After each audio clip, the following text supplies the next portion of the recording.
Silas Morgan hadn't prayed in 4 years, not since he buried his wife and baby daughter in the frozen ground behind his ranch. But when he opened his barn door that December night and saw 5 children huddled together like wounded animals, the oldest girl clutching an infant to her chest. The youngest boy's lips blew from cold, something cracked inside him. The girl looked up. No tears, no begging, just a voice, steady as steel. "Can we sleep in your barn, mister, just one night? We won't take nothing." If you want to follow this story to the end, subscribe to my channel and comment which city you're watching from. I want to see how far this story travels. The knock came after sunset. Silas set down his coffee and reached for the rifle above the fireplace. December in Wyoming territory meant trouble traveled fast and quiet. Rustlers, drifters, desperate men with nothing to lose. He crossed to the window. Snow fell thick and heavy, swallowing the world in white. The knock came again. Not at the house, at the barn. Silas pulled on his coat and stepped into the cold. The wind cut through him like a blade. He kept the rifle ready, finger near the trigger, and approached the barn door. He pulled it open. A girl stood there. Maybe 19-20 at most. Her coat was thin, patched in 3 places. Behind her, 4 children pressed together like a litter of pups seeking warmth. The oldest was a girl, maybe 8, holding a smaller boy's hand. 2 more children huddled behind them. Another girl and the youngest boy whose feet were wrapped in burlap instead of boots. In the older girl's arms, a baby whimpered. Couldn't be more than a year old. "Can we sleep in your barn, mister?" The young woman's voice didn't waver. "Just one night. We won't take nothing." Silas looked at the children, at their hollow cheeks, at the baby's weak cry. He lowered the rifle. "How long since you ate?" The young woman's jaw tightened. Pride. He recognized it. Had plenty of his own. "We're not asking for food, sir. Just shelter from the storm." "I asked a question." She held his gaze for a long moment. Gray eyes, steady, unbroken despite everything. 2 days. Silas stepped aside. "Get inside, all of you." The young woman hesitated. "The barn is fine. We don't need barns for horses. Houses for people. Move." She studied him for a beat, then nodded once. "Children, come." They followed her across the yard. The oldest girl, 8 maybe, kept looking back at Silas like she expected him to change his mind. The boy with burlap feet stumbled. Silas caught him before he fell, lifted him without a word, and carried him the rest of the way. The boy weighed nothing. Skin and bones wrapped in threadbare cloth. Inside, warmth from the fireplace hit them. The children stopped just past the threshold, eyes wide. The little girl clutched her sister's skirt. The youngest boy pressed against the older girl's leg. "Sit by the fire," Silas said. "I'll get food." "We can't pay you," the young woman said. "Didn't ask for payment." He walked to the kitchen. Behind him, he heard her settling the children, heard the baby's whimper quiet as the warmth reached them. Silas pulled bread from the cupboard. Dried meat, cheese. He filled a pot with water and set it over the stove for something warm. His hands moved automatically, but his mind was somewhere else. 4 years ago, this kitchen had been full of life. Clara humming while she cooked. Rose babbling in her cradle. Now it was a tomb he lived in. He carried the food to the main room. The young woman had arranged the children by the fire. The oldest girl held the baby, now rocking gently. The 2 middle children sat cross-legged, watching Silas with wary eyes.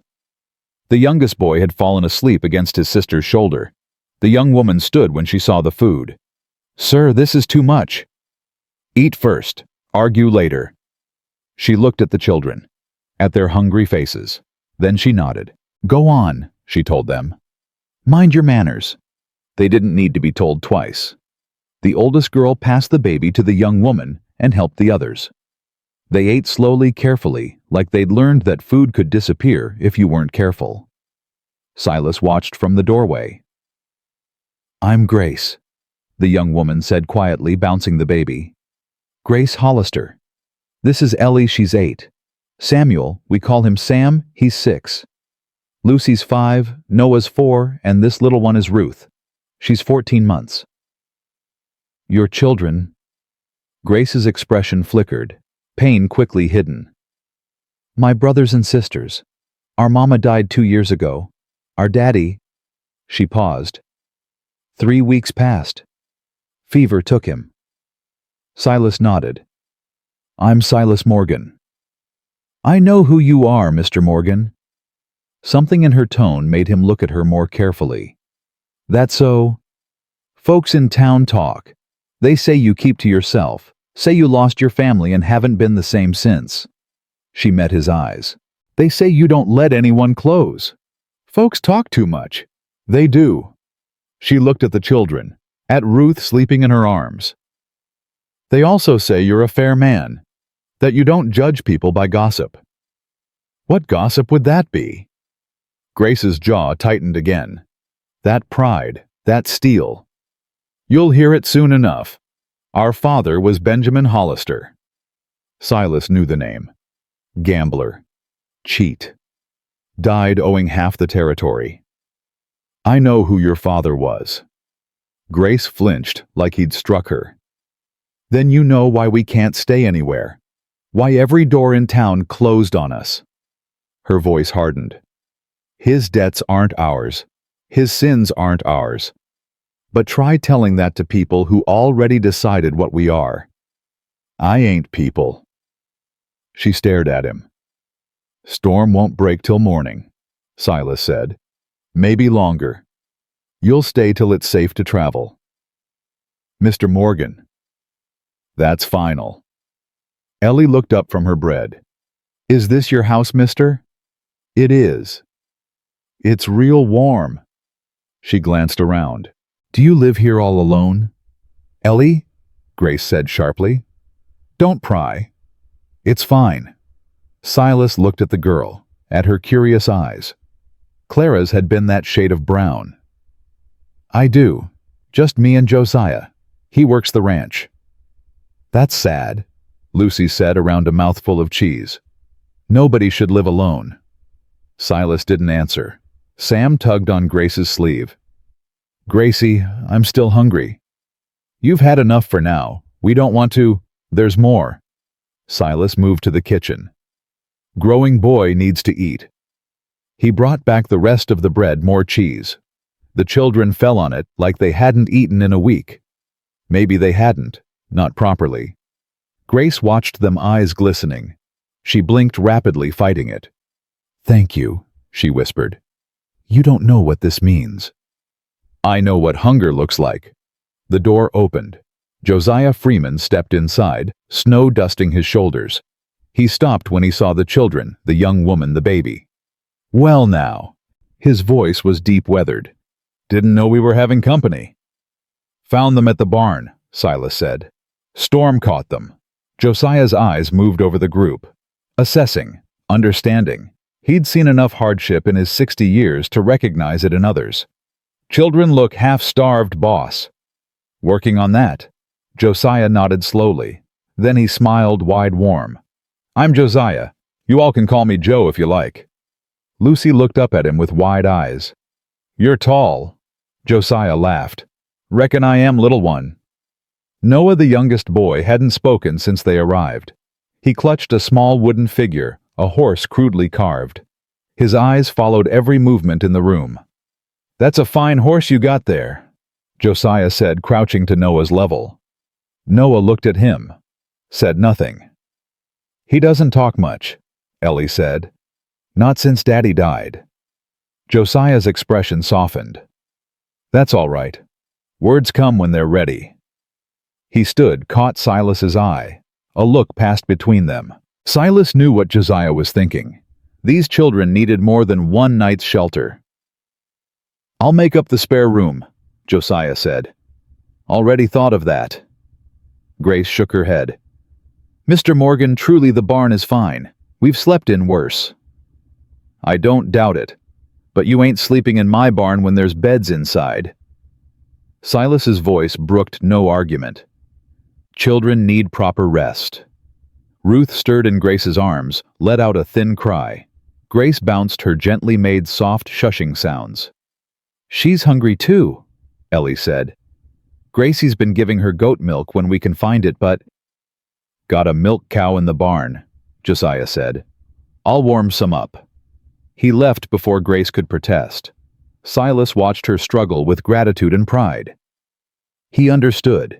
Taking help felt like admitting defeat, like saying you couldn't handle it alone. But sometimes you couldn't, and that was no sin. How far you traveled? He asked. 3 days. We had a wagon, but the axle broke 2 miles back. Where were you headed? Grace hesitated. Montana. I have an uncle there. Silas heard the lie, not in her words, in the pause before them, the way her eyes dropped for just a second. He didn't press. Everyone had their reasons. Montana's a long way in winter. I know. With 5 children and no wagon. Her chin lifted. I'd have found a way. Don't doubt that either. He meant it. Josiah returned with warm milk in a small cup. He handed it to Grace, showed her how to dip a clean cloth, and let Ruth suckle. The baby latched on immediately, drinking desperately. Poor mite, Josiah murmured.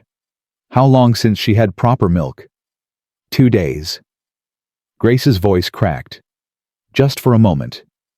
We ran out of money and I couldn't. I tried to find work, but nobody would hire Hollister's daughter.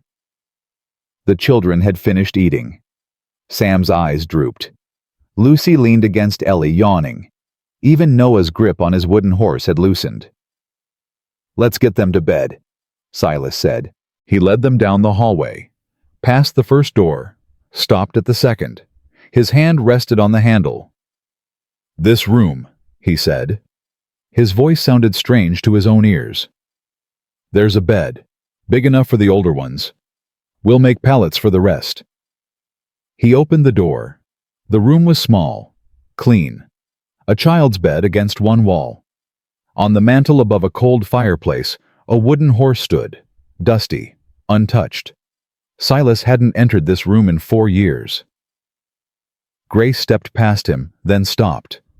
She saw the horse, the small bed, the dust that spoke of years of silence. Mr. Morgan? Her voice was soft. Whose room is this? Silas's throat tightened. Was my daughter's. Rose. Was. She died 4 years ago. Her and my wife. Same night. Grace turned to face him. Her eyes held no pity. Just understanding. Deep, terrible understanding. I'm sorry. Long time ago. Grief doesn't know time, Mr. Morgan. No, it didn't. Ellie had already led Sam and Lucy to the bed. Noah stood in the doorway, clutching his horse, staring at the one on the mantel. Come on, Noah. Ellie held out her hand. Time to sleep. He didn't move. His eyes stayed on the wooden horse. Slowly, Silas walked to the mantel. He picked up the horse, Rose's horse, the one he'd carved for her before she was born, the one she'd never gotten to play with. He crouched in front of Noah. You like horses? Noah nodded. Tiny movement. This one needs a friend. Silas held it out. Think yours might like some company? Noah looked at the horse in his hand, then at the one Silas offered. He reached out with small trembling fingers and took it. Thank you, Ellie said. He really likes horses. Daddy used to... She stopped. He likes horses. Silas stood. His chest ached. The room felt smaller than he remembered. Get some sleep, he said. There's breakfast in the morning. He walked out without looking back. In the main room, Grace had settled Ruth in a makeshift cradle Josiah had fashioned from a wooden crate and blankets. The baby slept soundly, milk-drunk and warm for the first time in days. She's beautiful, Josiah said, watching Ruth sleep. Spitting image of you. She looks like our mother. Grace's voice was distant. Mama would have loved her. Silas stood by the window staring out at the snow. The storm showed no signs of stopping. "Mr. Morgan?" Grace approached him. "I need to tell you something." He waited. "There's no uncle in Montana." "I know." She blinked. "You knew? People lie different when they're desperate than when they're deceitful. You're desperate. Ain't no shame in it." Grace's composure cracked. Just slightly. A tremor in her jaw. A shine in her eyes. "I didn't know where else to go. I just knew we had to leave. Every door in town closed. Mrs. Patterson at the boarding house threw our things in the street. Said she wouldn't harbor a cheater's brood." Her voice hardened. "My father made mistakes. I know that. But those children didn't make them. They shouldn't pay for his sins." "They won't. Not here." Grace stared at him. "Why are you helping us? You don't know us." Silas was quiet for a long moment. Outside, the wind howled. Inside, the fire crackled. 4 years ago, when Clara and Rose died, I wanted to die too. Nobody came. Nobody helped. I buried them myself in frozen ground with my bare hands. His voice was flat, controlled. Preacher wouldn't come because Clara died in childbirth, and he said it was God's judgment for some sin I didn't know about. Neighbors stayed away because they didn't know what to say. He turned to face her. "I know what it is to have every door close. I know what it is to have nowhere to go and no one to turn to. I won't do that to you. Not to anyone." Grace's tears fell then. Silent. She didn't wipe them away. "You're a good man, Silas Morgan. I'm a man who's been where you are. That's all." Josiah cleared his throat from across the room. "Boss storm's going to last at least 2 days. Maybe 3. Road to town will be impassable. Then they stay till it clears. Could be longer than that. Axle broke on their wagon. They'll need it fixed to go anywhere." Silas nodded slowly. "I'll look at it when the storm breaks." Grace shook her head. "We've imposed enough. Once the road's clear, you'll go where Montana that doesn't exist. Another town that'll turn you away." Silas's voice was harder than he intended. "Those children need rest. Real food. Time to heal. You're not leaving till they have it. Mr. Morgan." "Silas. And that's final." Grace opened her mouth to argue. Closed it. She looked at Ruth, sleeping peacefully for the first time in weeks, at the doorway leading to the room where her siblings finally slept warm and safe. "Why does it matter to you?" Silas didn't answer for a long moment. "Because I had a chance to help someone once and I didn't take it. I chose fear over doing what was right. And I lost everything. That wasn't your fault. Maybe, maybe not. Point is, I won't make that mistake twice." Grace studied him. Her gray eyes saw too much, understood too much. "You blame yourself for their deaths." Silas's jaw tightened. "I was supposed to be here. I wasn't." "You couldn't have." "You don't know that. Neither do you." They stood in silence. The fire popped and crackled. The wind screamed outside. Finally, Grace spoke. 1 week.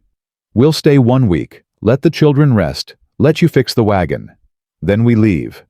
I won't be your charity case longer than necessary." "Fair enough." She nodded. "I'll earn our keep. I can cook, clean, mend. I'm not above hard work." "Never thought you were." Grace looked toward the hallway, toward the room where her siblings slept. "They're good children, Mr. Morgan. Silas. They've just had too much taken from them too young. Children are tougher than we give them credit for." "Yes." She met his eyes. "They are." Josiah yawned loudly. "Well, I'm off to bed. Boss, there's stew in the pot if you're hungry. Miss Grace, there's blankets in the chest by the fire if you need them." "Thank you, Josiah." "Joe," he corrected with a smile. "Only my mama called me Josiah, and only when I was in trouble." Grace smiled, small, tired, but real. "Thank you, Joe." He tipped his head and disappeared down the hall to his room. Silas and Grace stood alone. "You should sleep," Silas said. "Tomorrow will be long." "So should you." "I don't sleep much." Grace nodded slowly. "Neither do I. Not since Mama died. Someone always needs to keep watch." "Not here. You're safe here." She looked at him for a long moment. Something in her eyes shifted, softened. "I believe you," she said quietly. "I don't know why, but I do." She moved to the makeshift cradle, checked on Ruth one more time, then settled into the chair beside the fire. Within minutes, her eyes were closed. Within minutes more, her breathing evened out. Silas watched her sleep. She looked younger in sleep. The steel in her spine softened. The guard in her eyes disappeared. She was just a girl, barely 20, carrying 5 lives on her shoulders. She shouldn't have to carry them alone. He walked to the window again. The snow had buried half the porch. The storm wasn't stopping. If anything, it was getting worse. In the hallway, he heard a sound. Small, soft. He turned. Noah stood in the doorway, clutching both wooden horses. His eyes were wide in the dim light. "Couldn't sleep." Noah shook his head. "Come here." The boy padded over on bare feet. Silas lifted him onto the chair beside the window, wrapped a blanket around his small shoulders. "See that storm out there?" Silas pointed to the swirling white. "Know what my mama used to tell me about winter storms?" Noah shook his head. "She said they were the sky cleaning house, sweeping out all the old, making room for the new." Silas watched the snow fall. "By the time it's done, everything's fresh, clean, ready to start over." Noah looked out the window, at the storm, at the white world beyond. Then, so quietly, Silas almost missed it. "I like horses." First words the boy had spoken in weeks. "Me too," Silas said. "Me too." They sat in silence watching the storm together. Man and boy, both broken, both surviving. When Noah finally fell asleep against Silas's arm, he didn't move him. Just sat there holding a stranger's child, feeling something he'd thought was dead forever. Hope. Morning came gray and cold. Silas woke in the chair, Noah still pressed against his side. Grace was already up, Ruth in her arms, trying to keep the baby quiet. "I'm sorry," she whispered. "I tried not to wake you." "It's fine." Silas stood carefully, not disturbing Noah. "How long you been up?" "An hour, maybe more." She bounced Ruth gently. "I'm used to early mornings." In the kitchen, Silas started coffee. Grace followed Ruth on her hip. "Let me help," she said. "You're a guest. I told you, I earn my keep." Silas handed her the coffee pot. Fair enough. They worked in silence. Comfortable, easy, like they'd done this before. The other children woke slowly. Ellie came first, helping Sam and Lucy dress. Noah wandered out last, still clutching both wooden horses. Breakfast was simple. Eggs, biscuits, the last of the dried meat. The children ate like they hadn't seen food in days. Because they hadn't. Not like this. "Miss Grace?" Ellie's voice was hesitant. "Can we stay here forever?" Grace's hands stilled on her plate. "Ellie? I know we can't. I just—" The girl looked around the warm kitchen at the food on the table, at Silas and Joe watching. "I like it here. It feels safe." Grace opened her mouth to answer. The door burst open. 2 men stood in the doorway. Snow swirled behind them. The first was tall, well-dressed despite the weather. The second wore a star on his coat. Silas Morgan. The well-dressed man stepped inside without invitation. "I heard you've taken in some strays." Silas stood slowly. "Elijah Crane. Little early for a social call." "This isn't social." Crane's eyes found Grace, found the children. "Miss Hollister, I believe you have something that belongs to me." Grace went pale. "Mr. Crane, your father owed me $340 at the time of his death. That debt passes to his estate, to you." I don't have that money. You know I don't. Then we have a problem. Crane smiled. Cold. Don't we? Silas stepped between them. She's under my roof, Crane. That makes her my concern. Your concern doesn't change the law, Morgan. She owes a debt. Sheriff Grady here is prepared to enforce collection. The sheriff, a heavy man with apologetic eyes, shifted uncomfortably. Silas, I don't want no trouble, but the law's the law. What collection? She's got nothing. She's got herself. Crane's eyes moved over Grace. Young woman with no means. Court could assign her labor to pay the debt. Domestic service, arranged marriage. There are options. Grace made a sound. Small. Wounded. The children pressed together behind her. Sam was crying. Lucy clutched Ellie's hand. Noah's face had gone blank. Hollow. Ruth began to wail. Get out! Silas's voice was quiet. Dangerous. Morgan! Get out of my house. Crane's smile thinned. This isn't over. The storm trapped me in town overnight, but I'll be back. With proper papers. Legal authority. He looked at Grace. You can't hide behind him forever. He turned and walked out. The sheriff lingered. I'm sorry, Silas, truly, but there ain't nothing I can do. You could try being a man instead of Crane's dog. The sheriff flinched, said nothing, left. The door closed. Grace stood frozen. Ruth screaming in her arms, tears streaming down her face. I'm sorry, she whispered. I'm so sorry. We'll leave. Today. I won't bring this trouble to your door. Silas walked to her, took Ruth from her arms, bounced the baby gently until she quieted. You're not going anywhere. But Crane wants to fight. Let him fight. Silas's eyes were steady. Sure. I've faced worse than some money-grubbing banker, and I don't run from bullies. Grace stared at him. Why? Why would you do this for us? Silas looked at the children. At Ellie trying to be brave. At Sam wiping his tears. At Lucy and Noah clutching each other. At Ruth finally quiet in his arms. Because somebody should. Joe appeared in the kitchen doorway. Storm's getting worse, boss. No one's going anywhere today. Good. Silas handed Ruth back to Grace. That gives us time to figure out how to beat Elijah Crane at his own game. Grace's eyes searched his face, looking for doubt, finding none. You really mean it? You'd fight for us? Already am.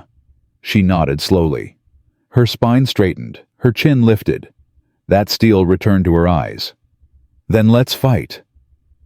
The storm raged for 3 more days. 3 days of waiting. 3 days of watching the road. 3 days of knowing Elijah Crane would return.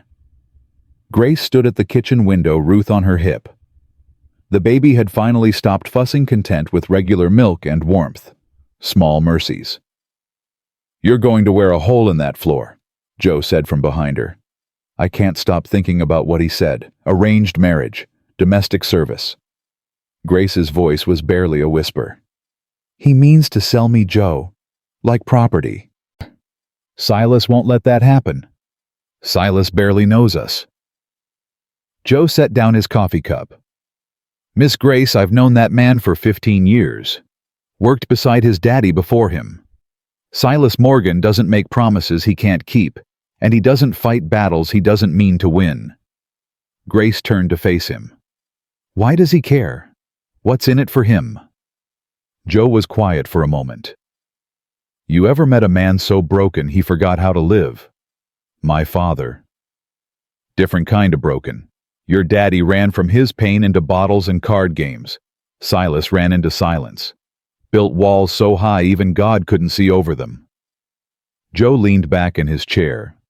Then you showed up. You and those children. And I watched something happen I ain't seen in 4 years. What? He looked at Noah last night. Really looked. And I saw the man he used to be. Before Clara. Before Rose. Before the world took everything and left him hollow. Grace didn't know what to say. The back door opened. Silas stamped snow from his boots, Ellie right behind him carrying a basket of eggs. "Found 12 today," Ellie announced proudly. "Mr. Silas says I'm a natural egg hunter." "That's so." Grace managed a smile. "She's got good eyes," Silas said. "Spotted 2 the chickens had hidden in the hay." Ellie beamed. It was the first time Grace had seen her sister truly happy since their mother died. "Where are the others?" Grace asked. "Sam and Lucy are in the barn with the new calf. Noah's—" Silas paused. "Noah's with me." As if on cue, Noah appeared in the doorway. He held both wooden horses in one hand. In the other, he clutched Silas's coat. "He's been following me all morning," Silas said. There was something in his voice, something soft. "Noah, you shouldn't bother Mr. Silas while he's working." "He ain't a bother." Silas looked down at the boy. "Are you?" Noah shook his head. "We're partners now. Partners stick together." Noah's face changed, just slightly. A flicker of something that might have been a smile. Grace's heart clenched. "Storm's breaking," Joe said, looking out the window. "Should clear by tomorrow." The words hung in the air. Everyone knew what that meant. Crane would come. "I've been thinking," Silas said, shrugging off his coat. "About the debt." "There's nothing to think about. I don't have $340. I don't have $3. "What if you didn't have to pay it?" Grace frowned. "What do you mean?" Silas pulled a chair from the table and sat. "Crane's a banker. Bankers care about money, about appearances, about standing in the community. So what if someone else paid the debt?" Grace's face hardened. "I told you, I won't be charity." "Not charity? A business arrangement." "What kind of arrangement?" Silas was quiet for a moment. Joe watched him with knowing eyes. "I need help on this ranch. Joe can't do everything alone, and I've let the place go these past years. You said you can cook, clean, mend. The children are old enough to help with chores. I pay off the debt, you work it off, fair and square." Grace stared at him. "You'd pay $340 for a cook." "I'd pay it for peace, for knowing Crane can't touch you, for having this house feel like something other than a grave."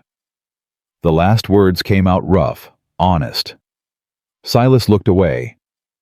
"You'd do that," Grace said slowly.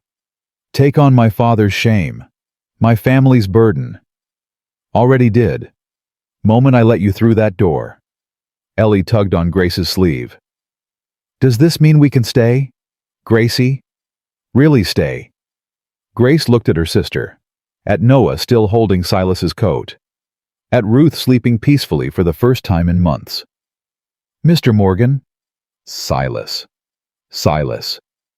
She took a breath. "I don't know what to say." "Say yes. Or say no. But decide knowing I'm asking because I want to, not because I have to." Grace's eyes filled with tears. She blinked them back.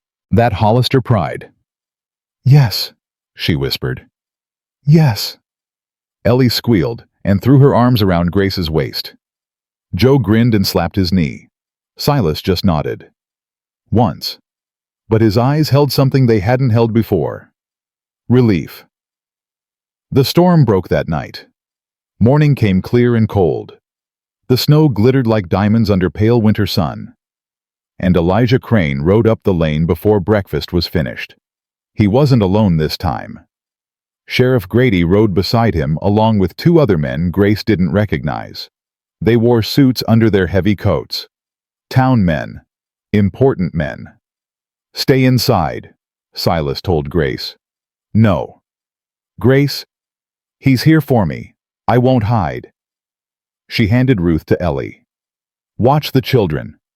She followed Silas onto the porch. Joe came behind shotgun, resting casual in his arms. Crane dismounted, a satisfied smile on his face. "Morgan, I see you haven't come to your senses." "My senses are fine. Better than yours, I'd wager." "I've brought witnesses. The debt is legal. The court recognizes it. Crane pulled papers from his coat. Miss Hollister has 30 days to pay in full or face consequences. What consequences? Grace demanded. Labor assignment, until the debt is worked off. Crane's smile widened. I have an associate in Cheyenne, runs a boarding house. He's always looking for young women to help with hospitality. Grace went pale. She knew what kind of hospitality he meant. That won't be necessary, Silas said. Crane's smile faltered. Excuse me. The debt. I'm paying it. Silence. The sheriff shifted uncomfortably. The town men exchanged glances. You're paying Benjamin Hollister's debt. Crane's voice was incredulous. For a girl you met 4 days ago. That's my business. It's highly irregular. It's legal. Check with your lawyers. Silas stepped forward. I'll bring the money to the bank tomorrow. You'll sign papers releasing Miss Hollister from any obligation, and you'll leave my property. Crane's face went red, then white. His eyes moved to Grace, and something ugly flickered in them. You think this is over, Morgan? You think paying a debt erases what she is, Hollister's daughter, a cheat's blood? Last warning, Crane. Get off my land. The town won't accept this. You're making yourself an outcast for trash. Joe's shotgun clicked, both barrels cocked. Man said leave. Joe's voice was granite. I'd listen if I were you. Crane mounted his horse, jerking the reins hard. This isn't finished. You've made a powerful enemy today. I've had worse. Crane rode away. The sheriff lingered. Silas. His voice was quiet. You're a good man. But Crane owns half this town. He won't forget this. Neither will I. The sheriff nodded slowly, then followed Crane down the lane. Grace was shaking. Silas noticed. Inside, he said. It's cold. She didn't move. What have you done? He'll ruin you. He'll turn everyone against you. Let him try. You don't understand. This is what happened to us. People stopped buying from my father, stopped talking to us. The children were spit on in the street. Her voice broke. I won't let that happen to you, not because of us. Silas took her shoulders, gently, firmly. Listen to me. I spent 4 years hiding from life, from pain, from anything that might make me feel again. You know what I learned? Grace shook her head. Hiding doesn't stop the pain. It just makes you die slower. He released her. I'd rather fight and lose than hide and rot. Wouldn't you? Grace looked at him for a long moment. Then she laughed. Unexpected. Almost wild. You're either the bravest man I've ever met, or the most foolish. Probably both. Probably. She wiped her eyes. We should tell the children. They'll be worried. They went inside together. The week that followed was strange, tense and peaceful all at once. Silas paid the debt. Crane took the money with barely concealed fury. Papers were signed. Grace was free. But freedom had a price. Word spread through town like wildfire. Silas Morgan, the hermit rancher, had taken in Benjamin Hollister's children, paid their debts, given them shelter. Opinions divided. Some called him a saint. Others called him a fool. Still others whispered darker things. A man alone with a young woman. No chaperone. No propriety. Grace heard the whispers when she went to town for supplies. Felt the stares. Saw mothers pull their children away. Don't pay them any mind, Martha at the general store told her. Small minds need small targets. You're not afraid to serve me, Martha snorted. My husband drank himself to death. My son's in prison for stealing cattle. You think I'm going to judge someone for their father's sins? Grace nearly cried. At the ranch, life found a rhythm. Ellie helped with cooking and washing. She had a natural gift for domestic work, quick and careful. Sam fed the animals under Joe's watchful eye, growing stronger every day. Lucy followed Grace everywhere, chattering constantly, filling the house with noise. And Noah followed Silas. Every morning the boy waited by the door. Every evening he sat beside Silas by the fire. He still rarely spoke, but he watched, learned, imitated. "He's attached," Grace told Silas one night. The children were asleep. Joe had retired to his room. Only the two of them remained by the fire. "I noticed. Is that all right with you?" Silas stared into the flames. "Rose never got to follow me around. Never got to learn anything from me. She was 2 days old when she died. 2 days." Grace said nothing. Sometimes silence was the only comfort. "Noah reminds me of what I lost," Silas continued. "But he also reminds me of what's possible, what might still be." He looked at her. "Does that make sense?" "Yes," Grace said softly. "It does." They sat in silence. The fire crackled. The wind whispered outside. "Tell me about Clara," Grace said. Silas tensed. "Why?" "Because you never talk about her, and I think you need to. You some kind of doctor now." "I'm someone who lost a mother and watched my father destroy himself because he couldn't talk about it." Grace met his eyes. "I don't want to watch that happen to you." The words hung between them. Finally, Silas spoke. "Clara was sunshine. That's the only way to describe her. She walked into a room and everything got brighter." His voice was rough. "We met at a barn dance. I couldn't dance worth a damn, but she didn't care. She taught me, laughed at my mistakes, married me anyway. She sounds wonderful." She was. "We built this place together. Every fence post, every board. She wanted a big family. Lots of children running around. I wanted to give her that." He stopped, swallowed hard. "The pregnancy was difficult from the start. She was sick all the time. Weak. I should have been here." "Where were you?" "Buying cattle, 2 days north. I thought—" He shook his head. "I thought there was time. The baby wasn't due for another month. I thought I could go and come back before anything happened. But she came early. She came early." Silas's hands clenched. "I got home 3 days later. Joe met me at the gate. I knew from his face. I knew before he said a word." Grace reached out, touched his hand. He didn't pull away. Clara had tried to bring a midwife, but the midwife was sick. Couldn't come. By the time the neighbor arrived, it was too late. Clara bled out. Rose was already gone. "Oh, Silas. I dug the graves myself. The ground was frozen, but I dug anyway. Took me 2 days. My hands were raw, bleeding. I didn't stop." His voice cracked. "I should have been here. I should have—" "Stop." Grace's voice was firm. "You couldn't have known. You couldn't have stopped it. You don't know that. Neither do you. But you've punished yourself for 4 years. How much longer are you going to keep paying for something that wasn't your fault?" Silas looked at her. Really looked. In the firelight, her gray eyes shone. "How did you get so wise?" "I'm not wise. I'm just tired. Tired of watching good people destroy themselves over things they can't change." She squeezed his hand once, then let go. "It's late," she said, standing. "The children will be up early." "Grace," she paused. "Thank you." She nodded. Then she walked down the hall to her room. Silas sat alone by the fire thinking about sunshine, about frozen ground, about gray eyes that saw too much. Something was changing inside him. Something he'd thought was dead forever.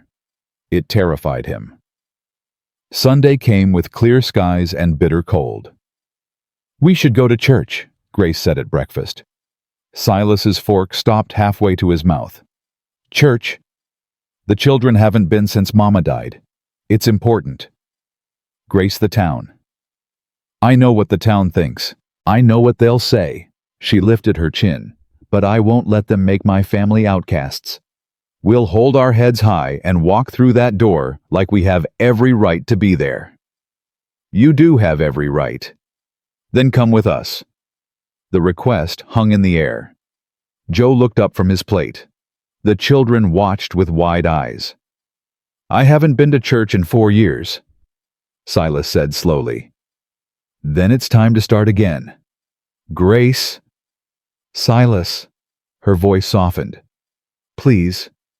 He looked at her, at the children, at Noah clutching his wooden horses under the table.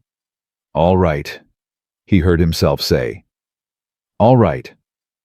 They rode to town in the wagon. Joe stayed behind to watch the ranch. The children were scrubbed clean, wearing their best clothes, which wasn't saying much. The church stood at the edge of town, white clapboard, simple steeple, the kind of church that dotted every territory from here to California. People were gathering outside, families in Sunday best, children chasing each other through the snow. Normal, everyday people living normal, everyday lives. They all stopped when Silas's wagon pulled up. Whispers started immediately. Grace felt them like needles on her skin. "Gracie," Lucy whispered. "Everyone's staring." "Let them stare. We're not ashamed." Silas helped her down from the wagon. He lifted Noah next, then Sam. Ellie climbed down on her own, holding Ruth carefully. They walked toward the church together. Mrs. Patterson from the boarding house stepped directly into their path. "You dare show your face here?" Her voice was loud, meant to carry. "After what your father did." "My father is dead, Mrs. Patterson. His sins died with him. Sins like his don't die. They pass down. They poison everything they touch." "That's enough." Silas's voice cut through the murmurs. "Step aside. You're defending her. A cheat's daughter, eh? I said step aside." He moved forward. Mrs. Patterson flinched back. "You want to judge someone, judge me. I'm the one who invited them into my home. I'm the one who paid their debts. You got a problem with the Hollisters. You got a problem with me." The crowd went silent. Reverend Blackwood appeared in the church doorway. He was 60 thin with cold eyes that saw sin everywhere. "Brother Morgan, it's been some time." "Reverend, I see you've brought guests." "I've brought my household." Silas's voice carried. "They'll be attending services from now on. This is a house of God, a place for the righteous." "Then it's a good thing we're all sinners. Christ didn't come for the righteous, Reverend. He came for the broken." Reverend Blackwood's face tightened. "You presume to lecture me on Scripture." "I presume to remind you of it." The tension stretched. Nobody moved. Nobody breathed. Then from the back of the crowd a voice. "Let them in." Agnes Whitmore, 75 years old, widow of the territory's founding rancher, the most respected woman in 3 counties. She pushed through the crowd leaning on her cane. "These children need God's word as much as anyone, more perhaps." She looked at Reverend Blackwood. "Or have you forgotten what this church was built for?" The Reverend's jaw worked. But he couldn't refuse Agnes Whitmore, not without losing half his congregation. "Very well." He stepped aside. "All are welcome in God's house." Silas nodded to Agnes. "Thank you, ma'am." "Don't thank me, young man. Just don't prove me wrong." They entered the church, found seats in the back. The children sat in a row, quiet and well-behaved. Grace held Ruth close. The service began. Reverend Blackwood's sermon was pointed. All about the dangers of false charity, the seduction of those who seemed helpless but harbored wickedness in their hearts. Grace's hands shook. Silas noticed. He reached over, placed his hand over hers. She looked at him. He didn't look back, just kept his eyes forward, his hand steady. Her shaking stopped. After the service, they stood outside. Most people avoided them, but some didn't. Dr. Whitmore, Agnes's son, approached first. "Miss Hollister, I understand you've been caring for 5 children alone. That's impressive work." "Thank you, sir. If any of them need medical attention, you send word. I'll come myself." Grace nearly wept. "That's very kind." Thomas Miller, the blacksmith, came next. His wife had died last year. He understood loss. "Mr. Morgan, Miss Hollister, my shop's open if you need anything. Tools, repairs, whatever." "Appreciate it," Silas said. One by one, people approached. Not many, but enough. Enough to show that not everyone in town had poisoned hearts. Then Elijah Crane appeared. He walked slowly, deliberately. His wife was on his arm, a thin, nervous woman who wouldn't meet anyone's eyes. "Quite a scene you've caused, Morgan." Crane's voice was silk over steel. "Taking in strays, playing savior. Very noble. Just doing what's right." "What's right?" Crane laughed softly. "You've made a lot of people uncomfortable. People don't like uncomfortable. They tend to lash out." "Is that a threat? A warning? From one businessman to another?" Crane leaned closer. "You've won a battle. But this is a war, and I always win my wars." He walked away, his wife hurrying to keep pace. Grace watched him go. "He means it, every word." "I know." "What do we do?" Silas looked at her. At the children. At the small group of supporters who hadn't abandoned them. "We keep fighting, day by day, person by person. We show them who we really are, and we don't give up." Grace nodded slowly. "I've never had anyone fight for me before. You do now." They loaded into the wagon. The children were quiet, exhausted by the tension they didn't fully understand. As they pulled away from the church, Noah reached up and took Silas's hand. It was the first time he'd initiated contact. Silas held on tight. That night, after the children were asleep, Grace found Silas on the porch. "You'll catch your death out here." "Can't sleep." "Me neither." She wrapped her shawl tighter and sat beside him. "Today was a lot." "Yes." She was quiet for a moment. "Mrs. Patterson called me a cheat's daughter. She's not wrong. My father was a cheat, a liar, a drunk. He gambled away everything we had. He left us with nothing but debts and shame." "That's not who you are." "Isn't it? His blood runs in my veins. His sins are his, not yours." Silas turned to face her. "I've watched you for 2 weeks now. I've seen you feed your siblings before yourself. Seen you stay up all night with a sick baby. Seen you hold yourself together when everything was falling apart. That's not a cheat. That's not a liar. That's a woman who'd walk through fire for the people she loves." Grace's eyes glistened. "You see too much." "I see what's there." She looked at him. He looked back. The moment stretched heavy with things unsaid. Then Ruth cried from inside. Grace stood quickly.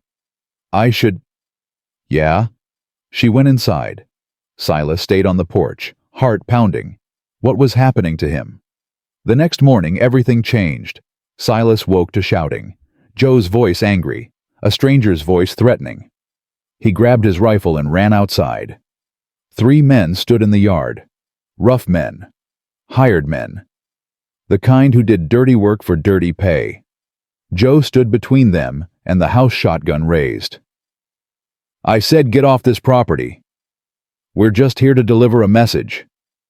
The leader, a scarred man with dead eyes, smiled. "Mr. Crane wants his neighbors to know the kind of man Silas Morgan really is." "What message?" The man pulled a paper from his coat. "This is going up in every town from here to Cheyenne. Silas Morgan, the man who abandoned his wife and child, left them to die alone while he was off buying cattle. Some say he knew she was in labor. Some say he left on purpose." Silas felt the blood drain from his face. "You lying son of a—" "It ain't lying if people believe it." The man threw the paper on the ground. "By next week, everyone in the territory will know you're a coward who let his family die. Let's see how many friends you have then." He mounted his horse. His men followed. "Oh, and one more thing." He looked toward the house. "The girl's pretty.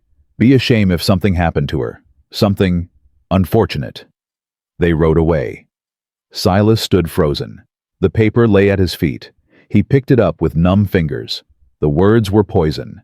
Every lie calculated to destroy him, to turn public opinion, to leave him isolated and vulnerable.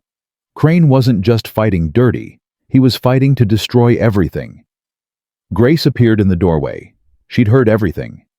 "Silas." Her voice was steady, but her eyes were frightened. "What do we do?" He looked at her, at the paper in his hands, at the road where Crane's men had disappeared. "We don't run." His voice hardened. "We don't hide, and we don't let him win." But even as he said it, doubt crept in. How do you fight a man who's willing to destroy everything? How do you protect people when the whole world turns against you? Silas didn't have answers, but he knew one thing for certain. He'd die before he let Crane touch Grace or those children. Die before he let anyone hurt them. The question was whether dying would be enough. The lies spread faster than wildfire. Within 3 days, every saloon, every general store, every church pew buzzed with the story. Silas Morgan, the coward who abandoned his dying wife. Silas Morgan, who knew Clara was in labor, and left anyway.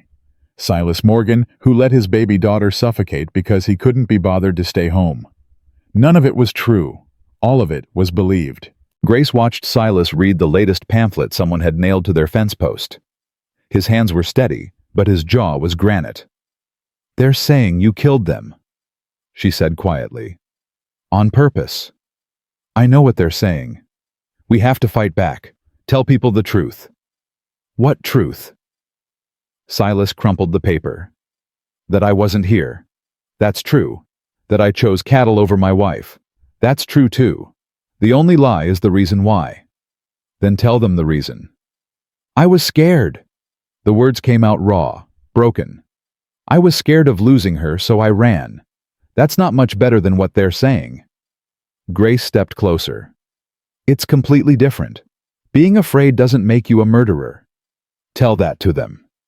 He walked away. Grace wanted to follow, but Ruth started crying inside. She went to tend the baby instead. That evening, Joe returned from town with a split lip and bruised knuckles. "What happened?" Grace demanded. "Nothing worth mentioning." Joe pressed a cold cloth to his face. "Joe. Man at the saloon said some things. I disagreed. We had a discussion. A discussion with fists. Sometimes fists are the only language men understand." Silas appeared in the doorway. "Who was it?" "Don't matter." "Joe." "Pete Harrison. Works for Crane's lumber operation." Joe winced as he shifted the cloth. "Called you a wife killer. Said worse about Miss Grace. I reminded him of his manners. And he'll be eating soup for a month. Lost 3 teeth in that reminder." Grace covered her mouth, half horror, half gratitude. "You shouldn't have," Silas said. "Shouldn't have defended you. Defended her." Joe's eyes flashed. "I've been with this family 30 years. Watched your daddy build this ranch from nothing. Watched you grow from a scared boy into a good man. You think I'm going to let some hired mouth trash your name? It'll make things worse. Things are already worse. Crane wants war. I say we give him one." Silas shook his head. "Violence won't solve this." "Then what will prayer, patience?" Joe stood ignoring the pain. "That man won't stop until he's destroyed you. Destroyed all of us. You need to decide if you're going to fight or lie down and die." He walked out. The door slammed behind him. Grace and Silas stood in silence. "He's right," Grace finally said. "I know." "So what do we do?" Silas looked at her, really looked. In the lamplight, her face was all shadows and angles.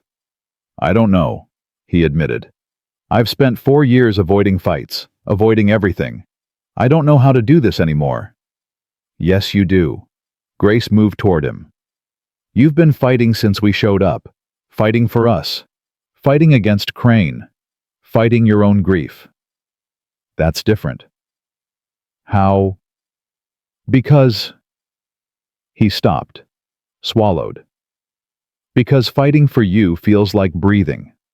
Fighting for myself feels like drowning." Grace's breath caught. "Silas, forget I said that." "I can't.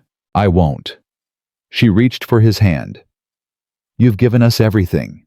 A home, safety, hope. Let us give you something back." "What?" "A reason to fight for yourself." Her fingers intertwined with his. "You matter, Silas Morgan. Not just to those children, not just to Joe, to me. His heart hammered against his ribs. Grace, I can't. Can't what? I can't lose anyone else. I won't survive it. Then don't lose us. Her voice was fierce. Certain. Fight. Win. And don't you dare give up. She released his hand and walked toward the bedrooms. Silas stood alone, her words echoing in his head. You matter. To me.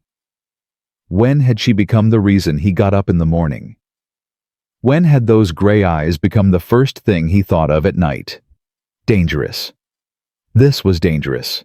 Caring meant losing. Loving meant grieving. But maybe, just maybe, the alternative was worse.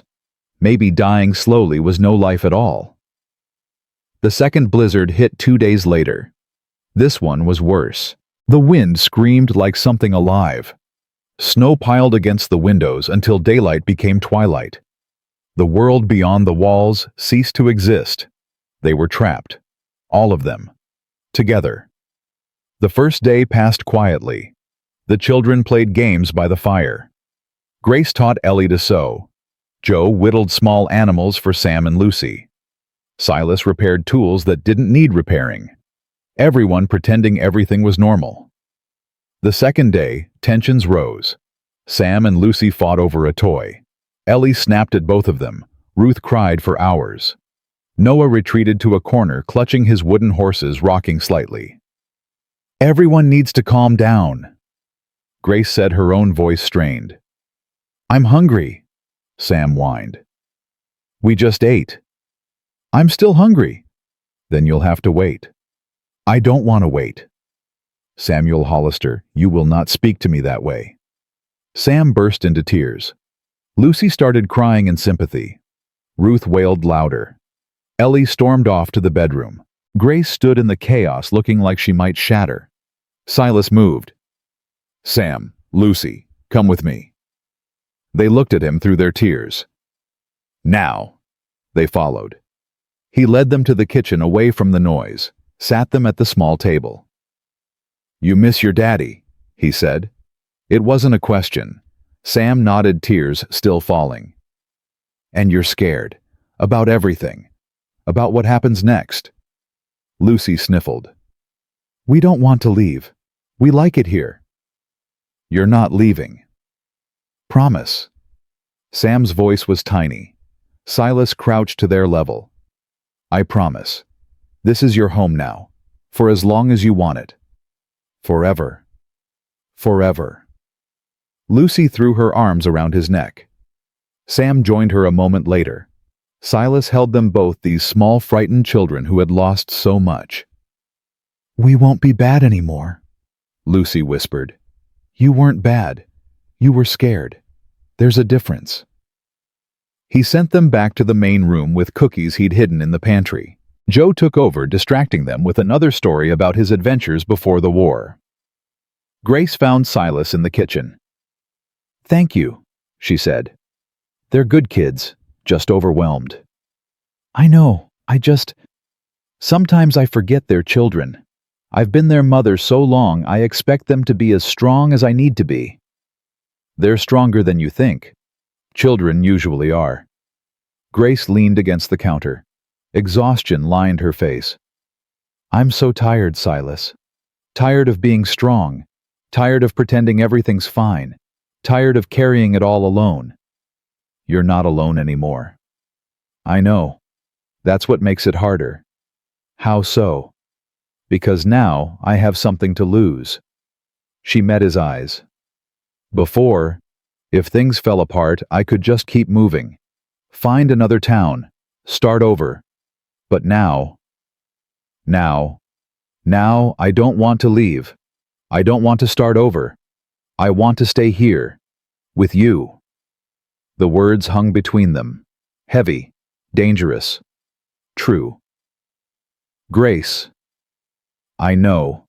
I shouldn't say it. Shouldn't feel it. You're still grieving Clara. I'm still just the desperate woman you took in from the cold. But I can't help. He kissed her. No warning, no hesitation. He crossed the space between them and pressed his lips to hers like a man drowning reaching for air. She froze for one heartbeat. Then her hands found his face and she kissed him back. The world outside howled with wind and snow. Inside, something new was born. They broke apart, breathing hard. That was, Grace started. Probably a mistake. Probably. She touched her lips. Do you regret it? No. The word came instantly. Honestly. Do you? Not even a little. They stood close foreheads, almost touching. What happens now? She whispered. I don't know, but whatever it is, we face it together. Together, she repeated. I like the sound of that. The door to the kitchen opened. Ellie stood there, Ruth in her arms. Gracie, Ruth needs... She stopped, looked at them, at how close they stood. Her eyes widened. Ellie! Grace stepped back quickly. Are you... Is Mr. Silas... Are you two... Grace looked at Silas. He looked back. We're figuring things out, Grace said carefully. Ellie's face transformed. Hope blazed like sunrise. Does this mean we're really staying forever? Does this mean Mr. Silas will be our... She couldn't finish the word, but they all knew what she meant. It's complicated, Grace said. No, it's not. Ellie bounced Ruth gently. He loves us. We love him.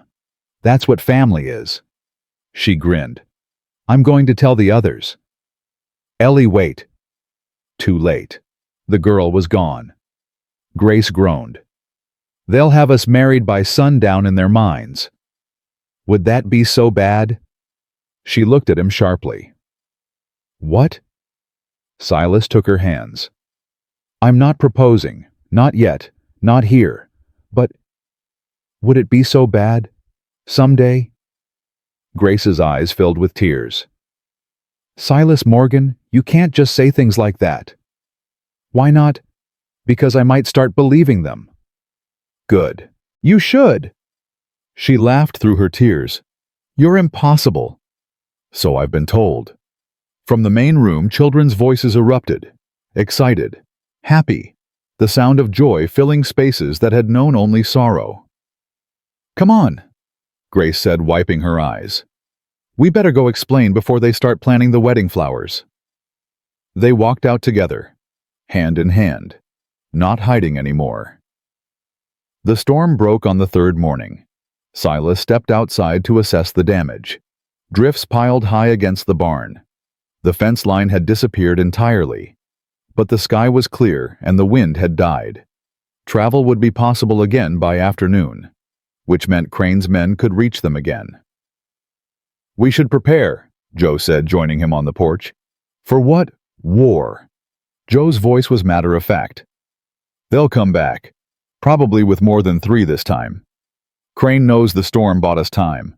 He'll want to make up for it. You think he'll try something violent? I think a man who spreads lies about dead wives isn't worried about boundaries. Joe checked the rifle in his hands. I think he wants you broken, boss. And he doesn't care how he does it. Then we don't let him. How? Silas was quiet for a moment. Then, the Cattlemen's Association meets next week in Cheyenne. Crane's applied for a land grant, needs their approval. So every rancher in the territory will be there. Every man he's cheated, pressured, or threatened. What if they all told their stories at once? Joe's eyes lit up. Turn the tables. Make him the one on trial. Exactly. It's risky. Half those men are scared of him. And the other half hate his guts. Joe smiled slowly. Might just work. Only one way to find out. They went inside to plan. But fate had other ideas. The riders appeared just after noon. Not 3 this time, 6, all armed, all wearing the cold expressions of men being paid to cause pain. Grace saw them first. Silas? He was already reaching for his rifle. Get the children into the back room. Lock the door. Silas! Now, Grace. She gathered the children. Ellie helped carrying Ruth, herding the younger ones like a little general. They disappeared down the hall. The lock clicked shut. Silas and Joe stepped onto the porch. The lead rider was new, bigger than the scarred man from before, meaner looking. Silas Morgan. His voice was gravel. You know who I am. Got a message from Mr. Crane. The man dismounted. His companions stayed on their horses, hands near their weapons. He's willing to make a deal. I don't make deals with snakes. Hear him out first. The man reached into his coat, pulled out a folded paper. Mr. Crane drops all claims against the Hollister girl, stops the pamphlets, tells everyone he was mistaken about you. In exchange for what? The girl. Silas's blood turned to ice. What? The oldest one, Grace. Mr. Crane has a business associate in San Francisco. Wealthy man, looking for a wife. Young, pretty hard-working. The man smiled. She fits the bill. You're asking me to sell her. Asking you to be practical. She's nothing to you, just some orphan you took in. Why destroy your life for someone else's trash? Joe's shotgun leveled at the man's chest. Say that word again. I dare you. The man didn't flinch. Easy, old-timer. We're just delivering a message.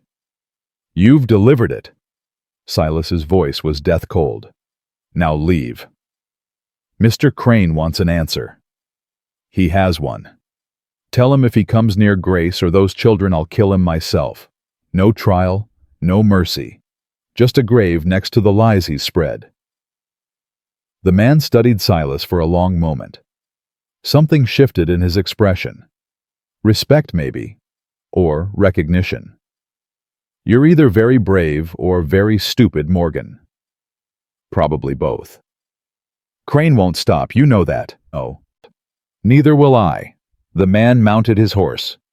You've got 1 week, then he takes what he wants, one way or another. They rode away. Joe lowered his shotgun. Well, that escalated. Silas's hands were shaking. Rage. Pure burning rage. He wants to sell her, like livestock, like property. He wants to break you. She's just the tool. I won't let him touch her. I won't let him touch any of them. Then we need help, more than just you and me. Silas nodded slowly. Cheyenne, the association meeting. We go early, talk to the other ranchers, build an alliance before Crane knows what's happening. That's 2 days' ride in good weather. Then we leave tomorrow. What about Grace? The children. Silas looked toward the house. Through the window he could see Grace emerging from the hallway. Her face was pale. She'd heard everything. They stay here. You stay with them. I go alone. Boss, someone has to protect them, Joe. That's you. Grace opened the door. No. Grace. I said no. She stepped onto the porch. You're not going alone. Not into a town full of people who think you murdered your wife. I have to try. Then I'm coming with you. Absolutely not. I'm the one Crane wants. I'm the one who can tell the other ranchers what he really is, what he's really doing. Her chin lifted. My father owed money to half of them too. I know their names, their stories. I can convince them where you can't. Grace, if something happens to you, then it happens, but I won't hide while you fight my battles. Silas grabbed her shoulders. This isn't about hiding. It's about safety, about protecting you. You can't protect me by leaving me behind. Her voice cracked. Don't you understand? Every time someone I love walks away, they don't come back. My mother left for the doctor. She died on the road. My father left for one last card game. He never came home. Tears streamed down her face. If you leave without me, I'll spend every minute terrified. Every sound will be a messenger bringing bad news. Every hour will be torture. She gripped his coat. I'd rather face danger with you than safety without you. Silas's resolve crumbled. Joe stays with the children. We go together. Yes. If it gets bad, you run. You don't look back. You get to safety. I'll do what I have to do. Same as you. He pulled her close, held her tight. She pressed her face against his chest, feeling his heartbeat. "I can't lose you," he whispered into her hair. "Then don't." They stood that way until the sun began to set, until the world turned gold and crimson and purple, until the children came looking for supper and found them wrapped in each other's arms. "Ew," Sam said. "Are you kissing?" "Not at the moment," Grace said, stepping back. "But you were going to." "Maybe." Sam made a face. Lucy giggled. Ellie smiled like she'd won a prize. Noah just watched, quiet as always. Then softly, "Papa." Everyone froze. Noah was looking at Silas, his small face uncertain, hopeful. "Papa?" "Silas." The wooden horses in his hands trembled. Silas crouched down. "Yeah, buddy. Are you staying forever?" Silas looked at the boy. At this child who hadn't spoken in weeks until he arrived. Who followed him like a shadow. Who clutched a wooden horse that had belonged to a dead girl. "Forever," Silas said. "I promise." Noah smiled, the first real smile any of them had seen. Then he threw his arms around Silas's neck and held on like he'd never let go. Grace covered her mouth. Tears fell freely. Joe wiped his eyes with the back of his hand. "Dusty in here," he muttered. That night, after the children were asleep, Silas and Grace sat by the fire. "He called you Papa," Grace said. "I noticed. How do you feel about that?" Silas stared into the flames. Terrified, happy, like I'm betraying Clara and honoring her at the same time. "She'd want this. You know that." "I know. That's what makes it harder." He looked at her. "I never thought I'd feel anything again.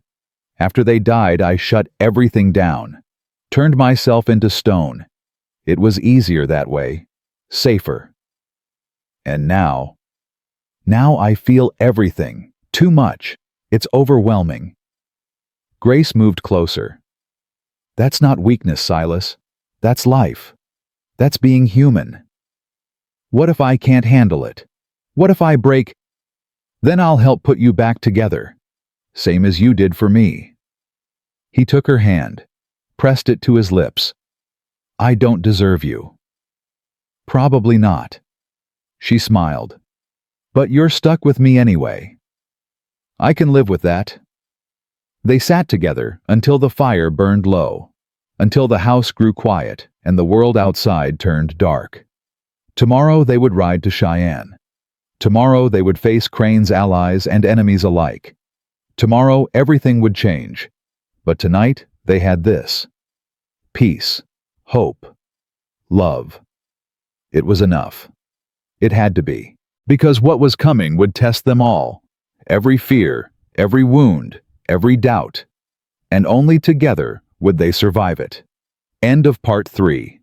Word count 3247. I notice I came up short on words. Let me continue to reach the required word count.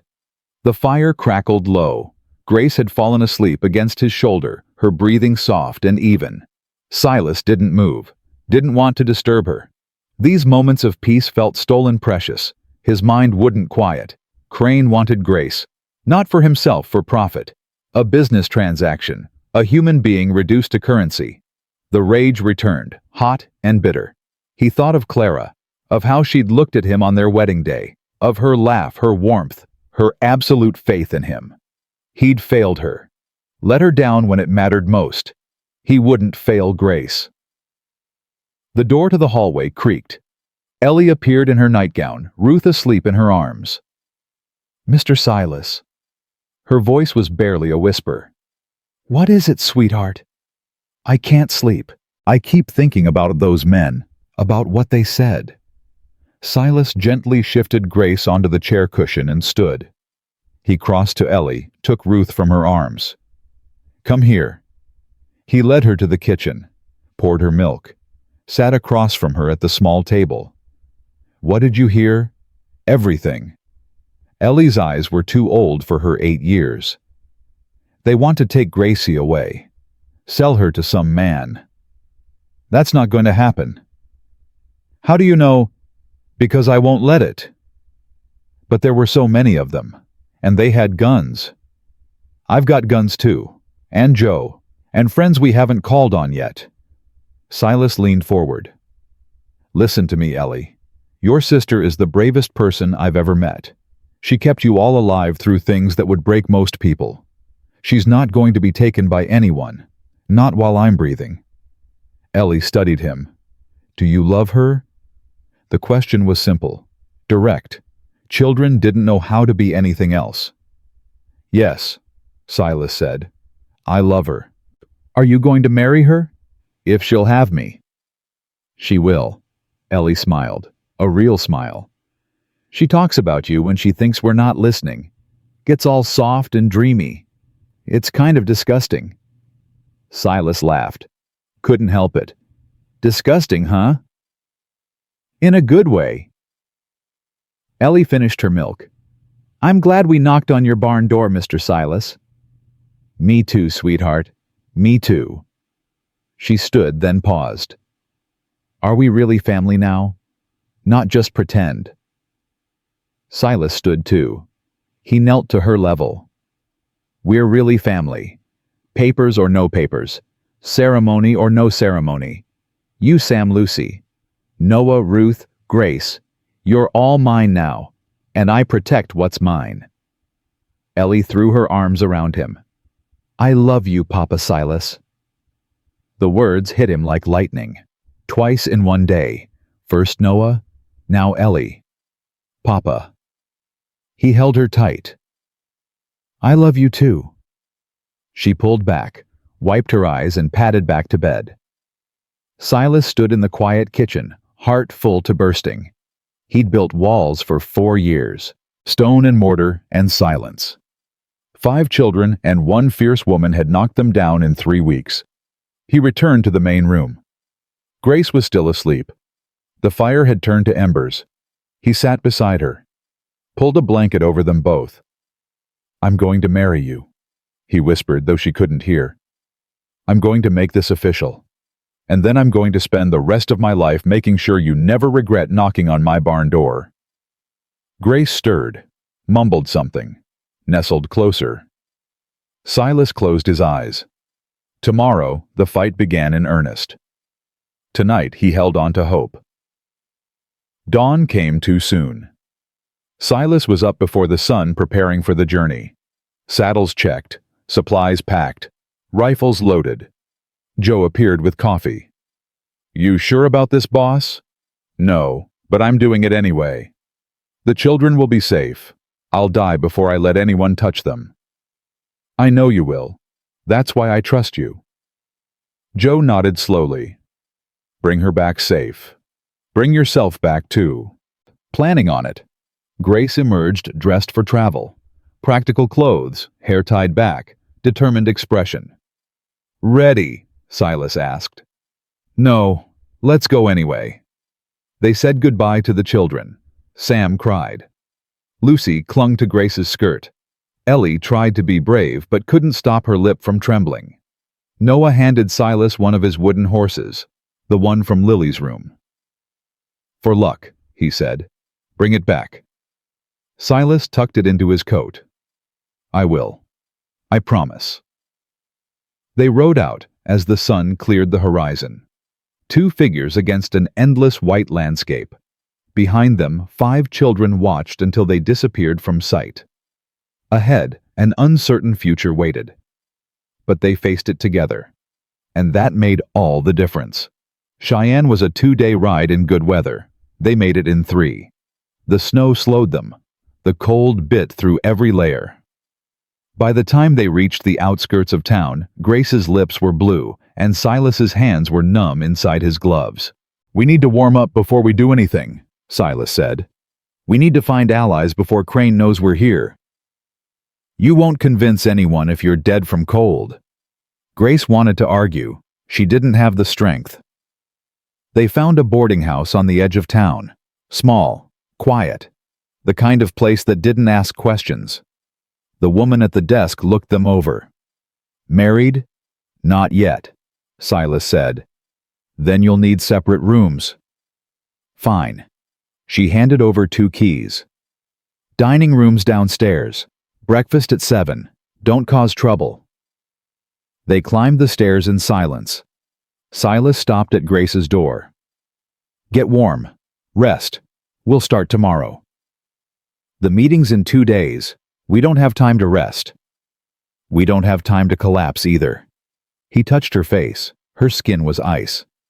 Please, Grace. For me. She leaned into his hand. 1 hour. Then we plan. Deal. She disappeared into her room. Silas went to his own. The bed was hard, the blankets thin, but it was warm. Warmer than the road. He sat on the edge of the mattress, pulled Noah's wooden horse from his coat, turned it over in his hands. Clara had carved the first one. For Lily. Silas had made this one himself, copying her design, teaching himself patience in the long nights after they died.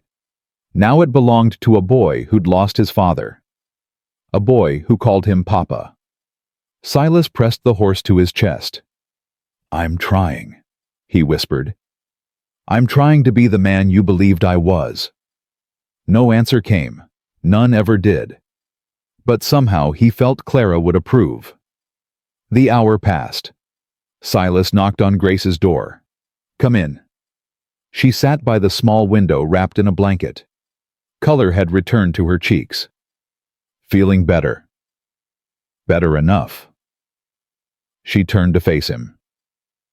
I've been thinking about who we can trust.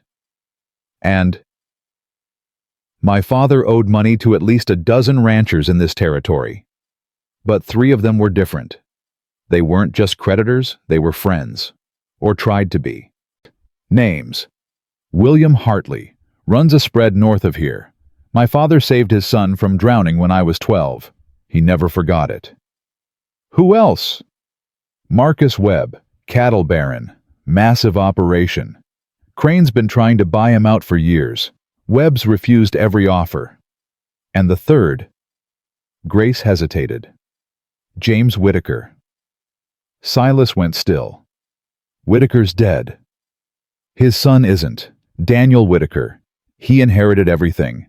And he hates Crane more than anyone. Why? Because Crane cheated his father out of 2,000 acres. Used forged documents. The case went to court, but the judge was on Crane's payroll. Grace's voice hardened. James Whitaker shot himself 6 months later. Daniel found the body. Silas absorbed this. You think he'll help us? I think he'll do anything to destroy Crane.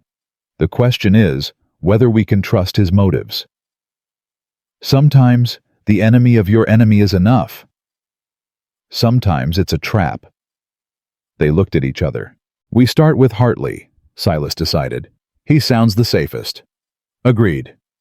They left the boarding house as the sun began to set. The streets of Cheyenne were crowded. Ranchers from across the territory had come for the association meeting. Men in boots and hats, women in practical dresses, children running between the wooden buildings. Grace kept her head down. The pamphlets had spread here too. She'd seen one nailed to a post on their way into town. Silas Morgan, wife killer. The words burned in her mind. They found Hartley's lodgings at a hotel on the main street. Nice place. Expensive. Silas knocked. A man opened the door. 60 maybe. Silver hair. Kind eyes that went hard when he saw Grace. Hollister's girl. Mr. Hartley, I don't know if you remember me. I remember. His voice was flat. You were 10 when your daddy pulled my boy from the river. You brought us lemonade afterward. Yes, sir. That was before your daddy became what he became. Hartley's jaw tightened. Before he cheated me out of $400 and destroyed what trust remained. Grace flinched. I'm not here about his debts. Then why are you here? Silas stepped forward. I'm Silas Morgan. I need to talk to you about Elijah Crane. Hartley's expression flickered. Morgan, I've heard that name recently. I imagine you have. They're saying you killed your wife, Let her die in childbirth while you were off making deals. They're lying. Are they? Hartley studied him. Men lie all the time. How do I know you're not lying now? You don't. But I'm asking for 10 minutes of your time. After that, if you want us gone, we'll go. Hartley was quiet for a long moment. Then he stepped back. 10 minutes. They entered. Hartley closed the door. Talk. Silas laid it out. Everything. Grace's arrival. The children. Crane's demands. The pamphlets. The threats. The offer to sell Grace to some associate in San Francisco. Hartley listened without interrupting. When Silas finished, the older man walked to the window. Crane's been expanding for years, buying up land, pressuring smaller ranchers. I've watched him swallow 3 operations in the past 18 months alone. Then you know what he is. I know what he appears to be. A businessman. Ruthless maybe, but legal. What he's doing to Grace isn't legal. It's trafficking. Can you prove it? Silas hesitated. Not yet. Then it's your word against his. And right now, his word carries more weight. Hartley turned to face them. I'm sorry for what he's done to you, truly. But I have a family to protect, a legacy to preserve. I can't risk everything on the word of a stranger. I'm not a stranger, Grace said quietly. You held me at my mother's funeral, Mr. Hartley. You told me she was with the angels. You said if I ever needed anything, I should come to you. Hartley's face contorted. Pain, guilt, shame. That was a long time ago. Was it wrong then, or is it wrong now? He didn't answer. I'm not asking you to fight our battles, Grace continued. I'm asking you to tell the truth, at the meeting. When Crane stands up and spreads his lies, tell people what kind of man he really is. That's all. Just the truth. Hartley was silent for an eternity. I'll think about it, he finally said. That's all I can promise. It wasn't enough, but it was something. They left the hotel. The sun had fully set. Torches and lanterns lit the streets. He's scared, Grace said. Everyone's scared of Crane. That's how he wins. Then how do we beat him? Silas took her hand. We find someone who's not afraid anymore. Someone with nothing left to lose. Daniel Whitaker. Daniel Whitaker. They found him at a saloon on the rough side of town. The place was loud, crowded, smelled of whiskey and smoke and unwashed men. Grace drew stares as they pushed through the crowd. Women didn't come to places like this, not respectable ones. Whitaker sat in the corner, alone. A bottle in front of him half empty. He was young, maybe 25. Dark hair, haunted eyes. The look of a man who'd stopped caring whether he lived or died. Silas approached. Daniel Whitaker. The man looked up. Who's asking? Silas Morgan. Something flickered in Whitaker's eyes. The wife killer. The man Crane's trying to destroy. Same as he destroyed your father. Whitaker went still. His hand tightened on his glass. Sit down. They sat. You've got nerve, Morgan. Coming here. Invoking my father. Whitaker's voice was soft. Dangerous. Give me one reason not to put a bullet in you right now. Because I'm going to take down Elijah Crane, and you want to help. Whitaker laughed. Bitter. Broken. Take down Crane. You and what army? Whatever army we can build. Starting with you. I'm one man, one drunk, broken man with nothing but a name and a grudge. That's enough. Grace leaned forward. My father owed your father money. Did you know that? Whitaker's eyes shifted to her. Benjamin Hollister? Yeah, I know. My father was a cheat and a liar. But he kept records, detailed records, every deal, every debt, every bribe. Silas looked at her. She hadn't mentioned this before. What kind of records? Whitaker asked. The kind that show Crane forging documents, paying off judges, threatening witnesses. Grace's voice was steady. My father didn't keep them out of conscience. He kept them as insurance, in case Crane ever turned on him. Where are they? Hidden, back at our wagon. I've got them memorized, but the papers themselves are proof. Whitaker set down his glass. The drunken haze in his eyes cleared. Something else took its place. Hope. Or maybe hunger.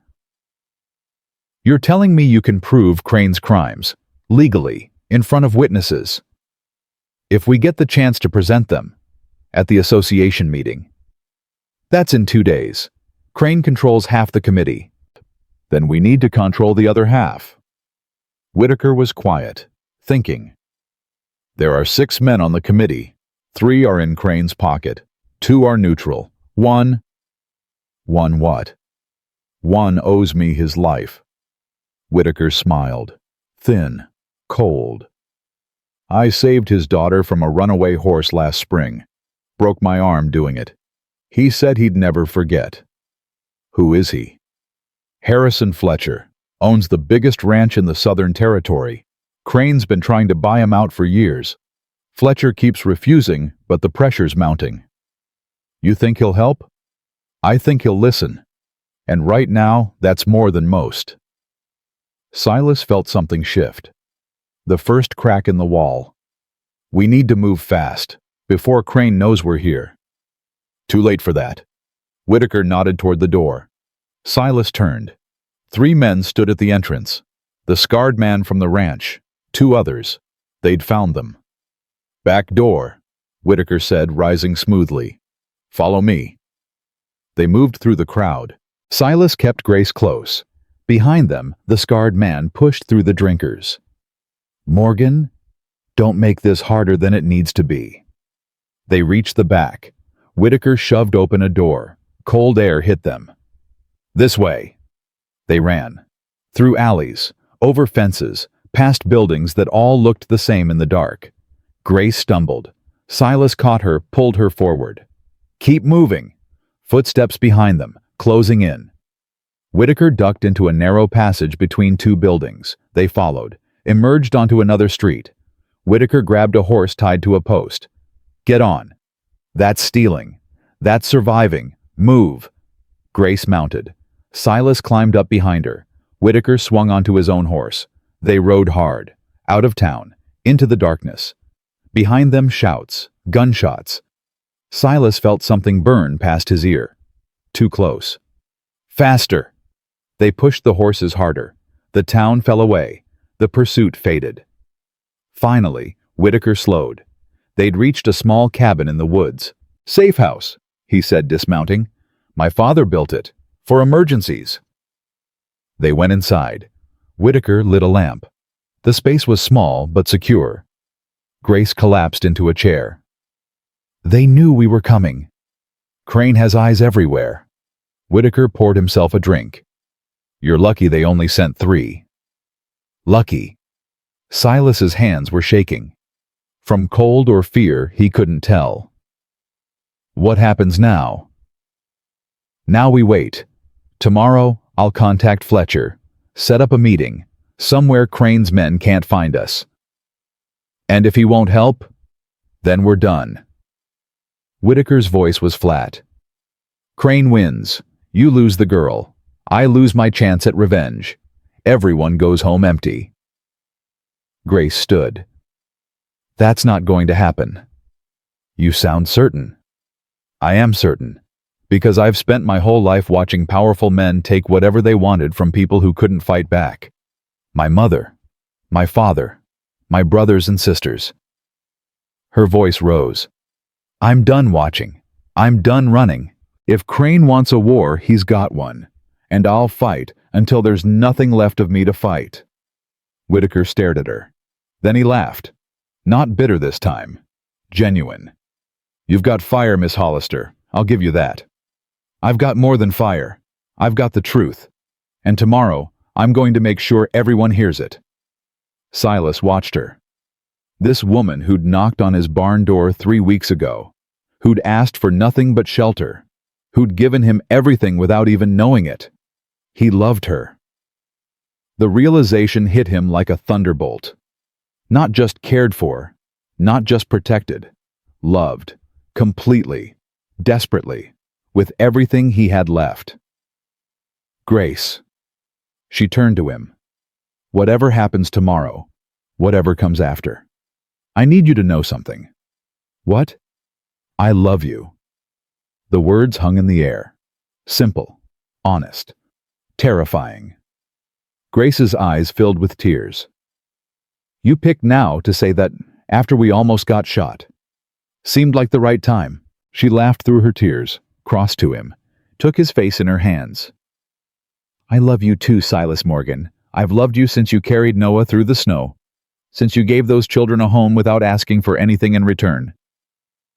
I was asking. I just didn't know it. I know. She kissed him, soft, brief. Now let's survive tomorrow so we can have a future. Deal. Whitaker cleared his throat. Should I leave you two alone or... Shut up, they said together. He grinned. Fair enough. The night passed slowly. Silas couldn't sleep. Too much riding on tomorrow. Too many ways it could go wrong. Grace lay beside him on the narrow cot. Not improper, Whitaker had passed out drunk in the corner, and the circumstances were survival, not scandal. You're thinking too loud, she murmured. Can't help it. Tell me what you're afraid of. Silas was quiet for a moment. I'm afraid of failing. Again. Like I failed Clara. You didn't fail Clara. I wasn't there. Being somewhere else isn't the same as failing. Grace propped herself up. You want to know what real failure looks like, my father. He was there every day, and he still destroyed us. He watched my mother die and drank himself deeper into debt. He watched us go hungry and gambled away our last dollar. Being present doesn't mean anything if you're not really there. I want to be there. For you. For the children. For whatever comes next. Then be there. That's all any of us can do. She kissed his forehead and settled back down. Silas stared at the ceiling. Be there. Such simple words. Such hard action.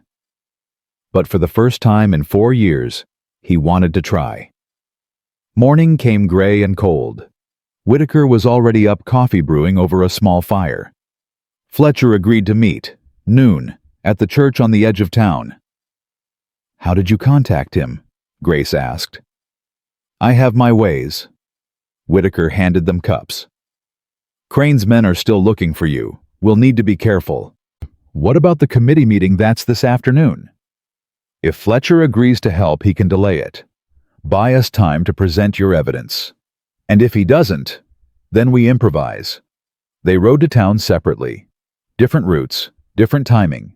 Whitaker went first, then Silas, Grace last. The church was small, white, standing alone at the edge of civilization. Harrison Fletcher waited inside. He was 60, thick, weathered, the kind of man who'd built an empire with his bare hands and didn't bow to anyone. Morgan. His voice was gravel. Whitaker tells me you've got a story to tell. More than a story. Evidence. Fletcher's eyes narrowed. What kind? Grace stepped forward. My father kept records of every illegal deal Crane ever made. Forged documents, bribed officials, threatened witnesses. It's all there. Where? Hidden. But I can get it. Can you produce it before the meeting this afternoon? Grace hesitated. The records were back at the ranch, days away.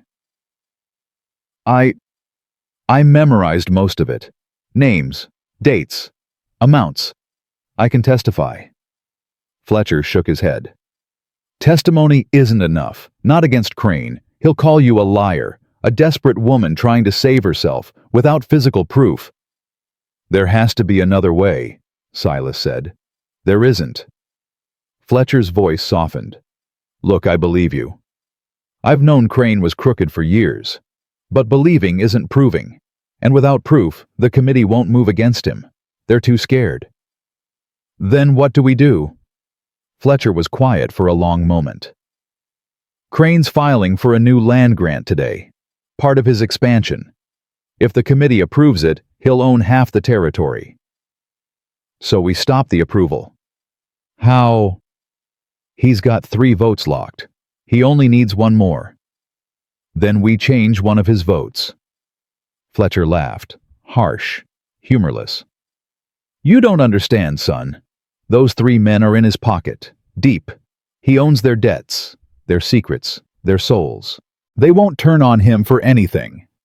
Everyone has a price.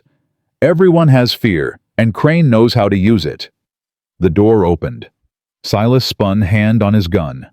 Reverend Blackwood stepped inside. Behind him, Sheriff Grady, and behind them, Elijah Crane. Well, well. Crane's smile was ice.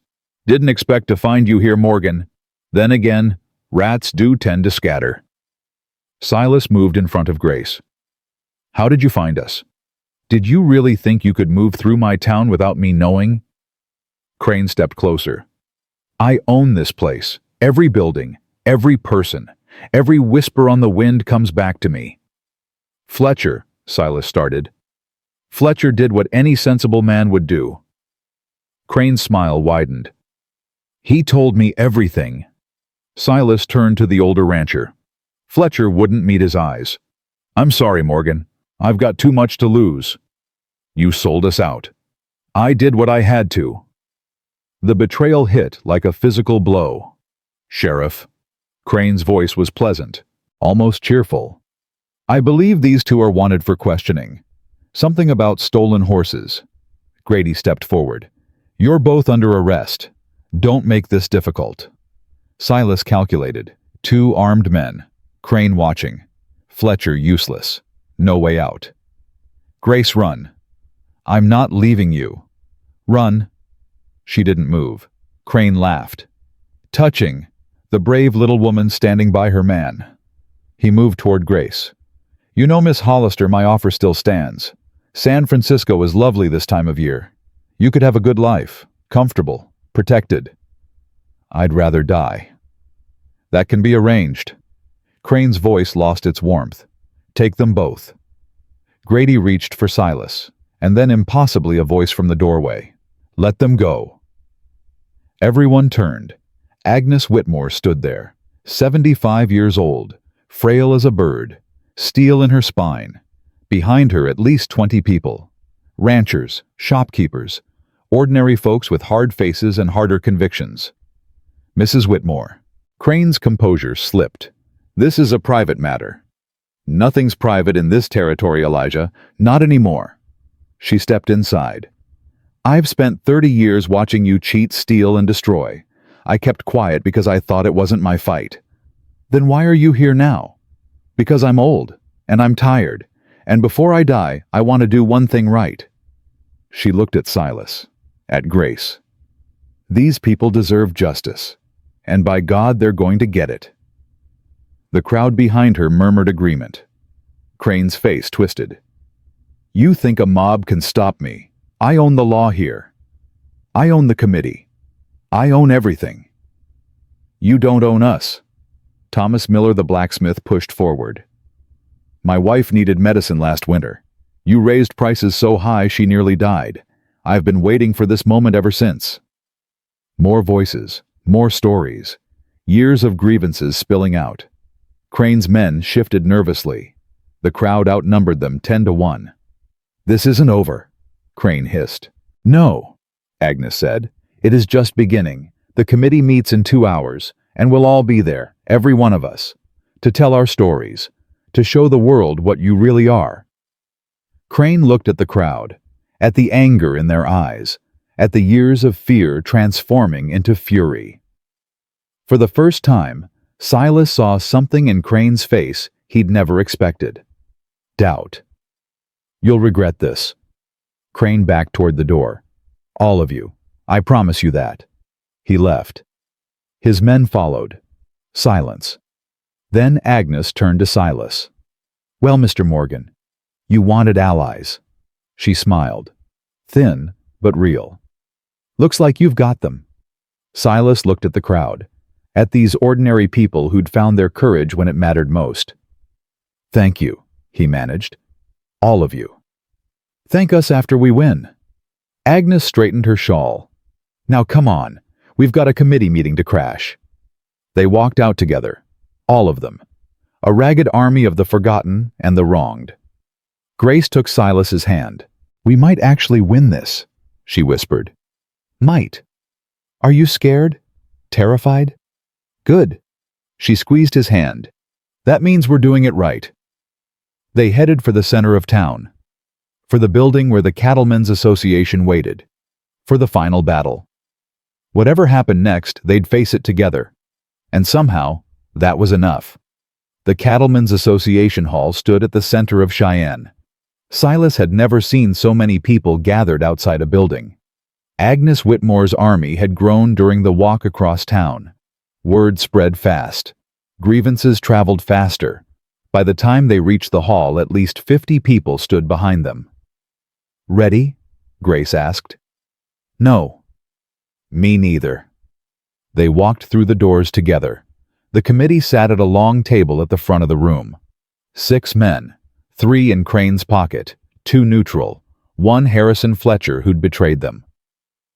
Crane stood to the side, whispering to his lawyers. He looked up when they entered. His face went pale, then red. What is the meaning of this? One of Crane's men rose. This is a private meeting. The association's charter says any citizen of the territory can address the committee on matters of public concern. Agnes pushed forward, cane tapping against the wooden floor. I'd say the conduct of Elijah Crane is a matter of public concern. Mrs. Whitmore, with all due respect. Save your respect, Harold. I've known you since you were in diapers. Don't patronize me. The man flushed and sat down. Agnes turned to face the room. More people were filing in behind them. Standing room only. The air crackled with tension. Gentlemen of the committee, I've lived in this territory for 53 years. I've watched it grow from nothing into something. I've buried 2 husbands, raised 4 children, and built a legacy I'm proud of. She paused. I've also watched Elijah Crane poison everything he touches, and I'm here to tell you it stops today. Crane stepped forward. This is outrageous. I demand— You'll demand nothing. Agnes didn't raise her voice. She didn't have to. I'm speaking. You'll listen. Silas had never seen anyone silence Crane like that. Neither, apparently, had anyone else. The room went deathly quiet. For 20 years, Elijah Crane has stolen land from honest ranchers. He's forged documents, bribed officials, threatened families. Agnes looked at the committee. Every man in this room knows it. You've seen it. You've been afraid to say it. I understand. Fear is a powerful thing. She gestured to the crowd behind her. But these people are tired of being afraid. They've come here today to tell their stories, to show you who Elijah Crane really is, and when they're done, you'll have a choice.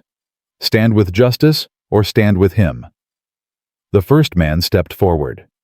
Thomas Miller, the blacksmith. My wife needed medicine last winter. The only supplier in 3 counties suddenly raised his prices, tripled them. She nearly died. He looked at Crane. I found out later you owned that supplier. You raised the prices because I wouldn't sell you my shop. Another man, a farmer. You dammed the river that feeds my land.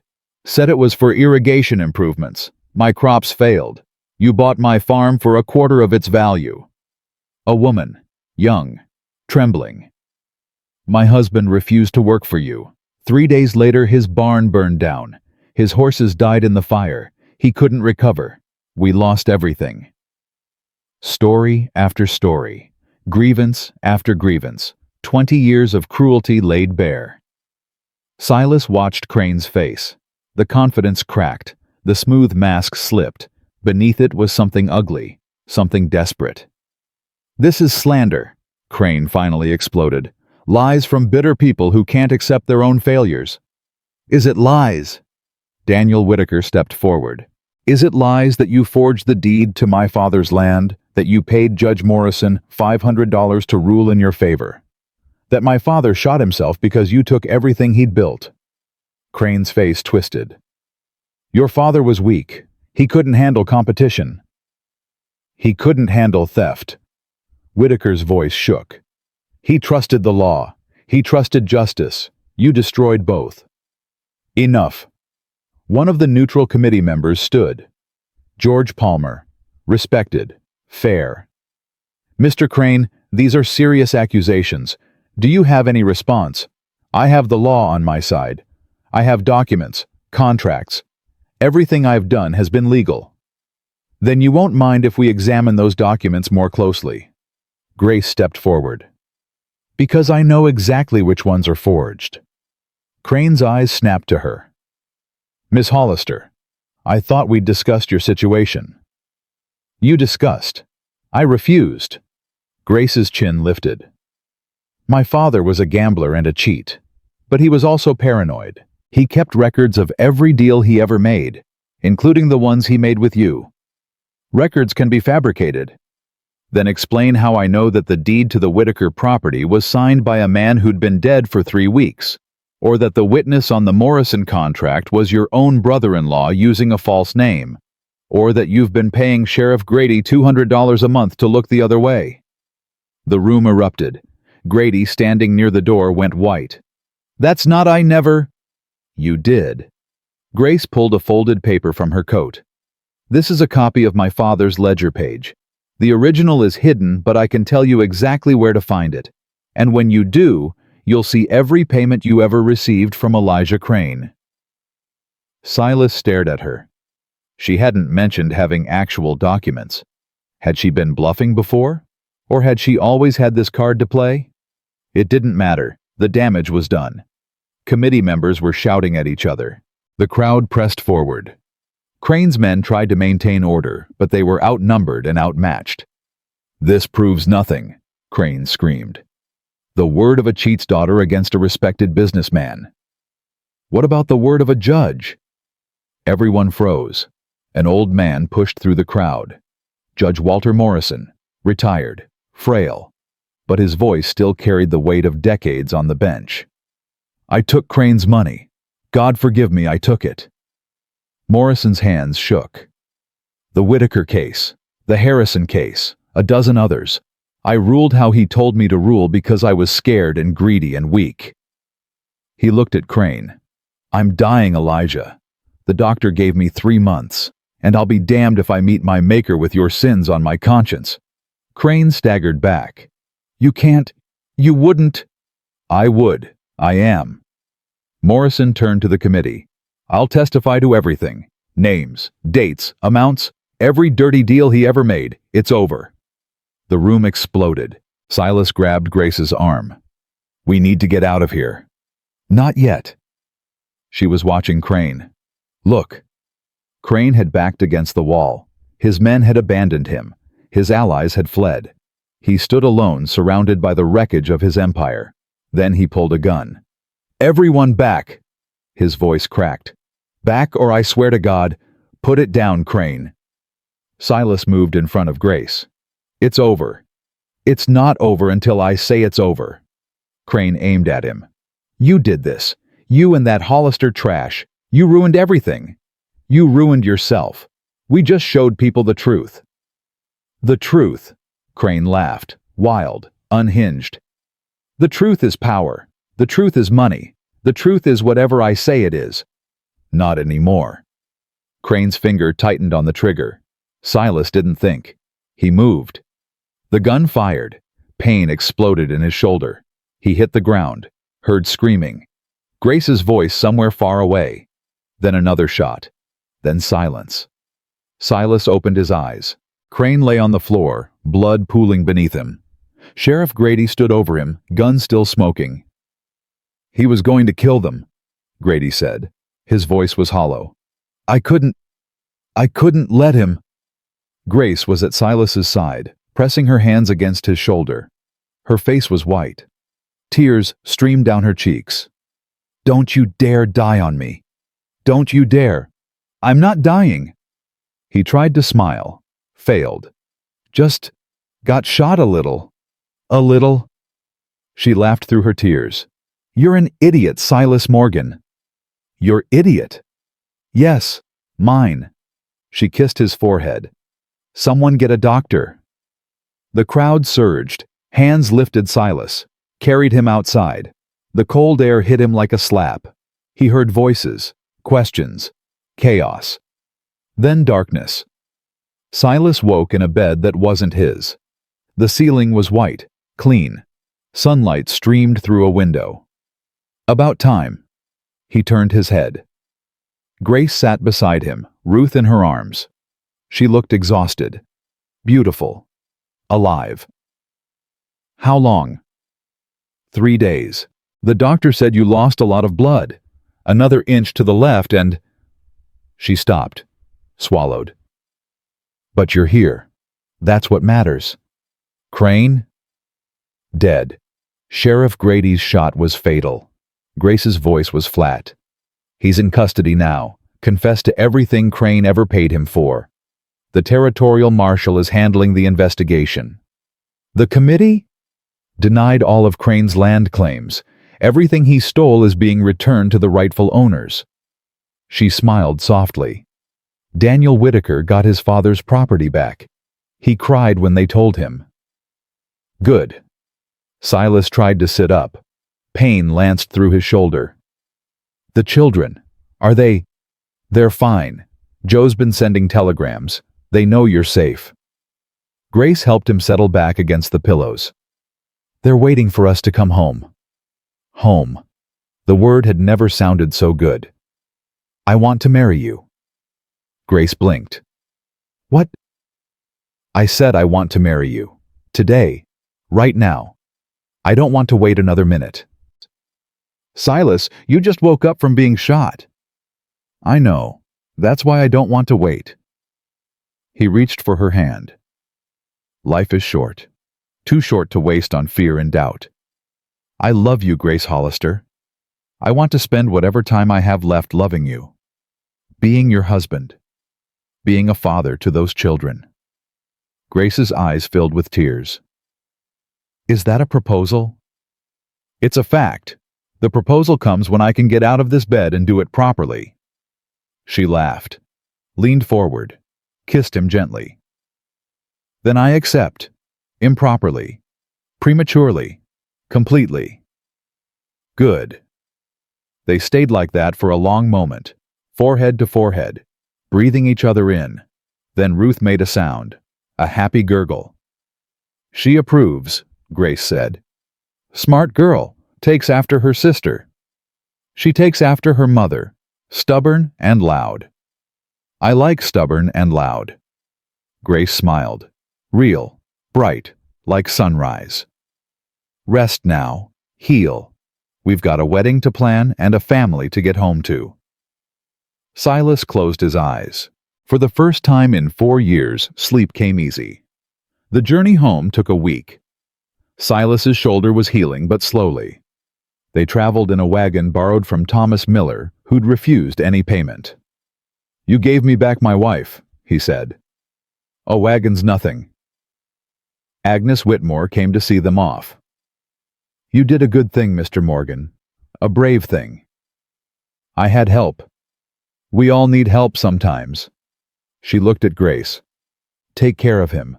Men are fragile, whatever they pretend." Grace smiled. "I know." They rode out of Cheyenne as heroes. People waved. Children ran alongside the wagon. Men tipped their hats. It felt strange. Unreal. "I don't know how to be a hero," Silas admitted. "You're not a hero. You're a man who did the right thing when it mattered." Grace squeezed his hand. "That's better than a hero." The ranch came into view on the 7th day. Silas's heart clenched. The house, the barn, the hills rolling away into forever. Home. And on the porch waiting, Papa Silas. Ellie saw them first. She screamed and ran. Sam and Lucy followed. Joe stood grinning Noah in his arms. The wagon barely stopped before the children swarmed it. Ellie threw herself at Grace. Sam and Lucy grabbed Silas's legs, careful of his bandaged shoulder. "You came back," Lucy was crying. "You came back. I promised, didn't I?" Noah reached out. Silas took him from Joe, held him close. "I kept your horse safe," Noah whispered, "like you asked. I knew you would partner." They walked inside together, all of them, a family that had found each other in the cold and chosen to stay. Joe had kept the house running, fires burning, food ready. The man had practically raised Silas. Some bonds ran deeper than blood. That night, after the children were asleep, the adults sat by the fire. "What happens now?" Joe asked. "Now we live," Silas said. "We run this ranch. We raise these children. We build something worth having." "And the wedding?" Silas looked at Grace. She smiled. "As soon as possible. Agnes Whitmore offered to come out and help organize. Said she hasn't been to a proper wedding in years." "That woman scares me," Joe admitted. "She scares everyone. That's why she's effective. Laughter. Easy. Natural. The sound of people who'd found their place." Later, alone on the porch, Silas and Grace watched the stars. "I never thanked you," Grace said quietly. "For what?" "For opening your door. For letting us in. For not giving up when everything went wrong. I should be thanking you. You saved me. We saved each other." She leaned against him. "That's what families do." Silas put his arm around her. His shoulder protested. He didn't care. "I went to visit Clara and Rose before we left for Cheyenne." Grace was quiet, listening. "I told them about you, about the children, about everything that happened." He swallowed hard. "I told them I was ready to live again, that I hoped they'd understand." "What did they say?" "Nothing. But there was this moment. The wind shifted and I swear I felt something. Peace, maybe. Acceptance." He shook his head. "Probably just my imagination. Or maybe not." Grace touched his face. "Love doesn't die, Silas. It changes. It grows. It makes room for more." "When did you get so wise?" "I'm not wise. I'm just tired of being sad." She smiled. "Ready to try being happy for a while. I think I can manage that." They sat together until the cold drove them inside, until the fire burned low and the house grew quiet. Tomorrow would bring work, challenges, the ordinary struggles of ordinary life. But tonight, they had peace, and it was enough. The wedding happened 3 weeks later. Agnes Whitmore had outdone herself. Flowers from somewhere God knew where in winter, food enough to feed half the territory. Guests from across Wyoming come to witness what everyone called the miracle of Morgan Ranch. Silas stood under an arch Joe had built from ranch timber. His shoulder still ached. He didn't care. The children stood in a row. Ellie held Ruth. Sam and Lucy fidgeted. Noah stood perfectly still, both wooden horses in his pockets. "You ready for this?" Joe asked, standing beside him as best man. "Been ready my whole life, just didn't know it." The door of the house opened. Grace stepped out. She wore a simple white dress. Martha from the general store had helped her make it. Nothing fancy, nothing extravagant, just clean and beautiful, and her. Silas forgot to breathe. She walked toward him, head high, eyes only for him. Every step steady, every movement certain. This woman who'd knocked on his barn door with nothing but 5 hungry children and desperate hope. This woman who'd fought for her family, faced down monsters, and never once backed down. This woman he loved more than he'd thought possible. She reached him, took his hands. "Hi," she whispered. "Hi yourself." Reverend Thomas, a good man from 2 towns over, nothing like Blackwood, opened his Bible. "Dearly beloved, we are gathered here today." The words washed over Silas. Traditional. Familiar. Right. When it was time for vows, he spoke from his heart. "Grace Hollister, 4 weeks ago you asked if you could sleep in my barn. I thought I was doing you a favor. Turns out you were saving my life." Grace's eyes glistened. I was dead, Grace. Walking and breathing, but dead. You brought me back. You and those children gave me a reason to get up in the morning. A reason to fight. A reason to hope. He squeezed her hands.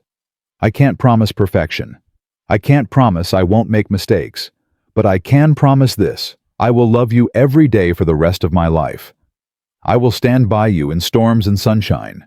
I will be the husband you deserve and the father those children need. This is my vow. My word. My bond. Grace wiped her eyes. Silas Morgan. I spent my whole life taking care of everyone else. My brothers and sisters, my dying mother, my broken father. I never thought anyone would take care of me. Her voice broke. She steadied it. Then you opened your door. You gave us shelter without asking for anything. You paid debts that weren't yours. You fought battles that weren't your fight. You loved children who had no claim on you. She looked at him with everything she had. I don't know what I did to deserve you, but I'm going to spend my life trying to be worthy of it.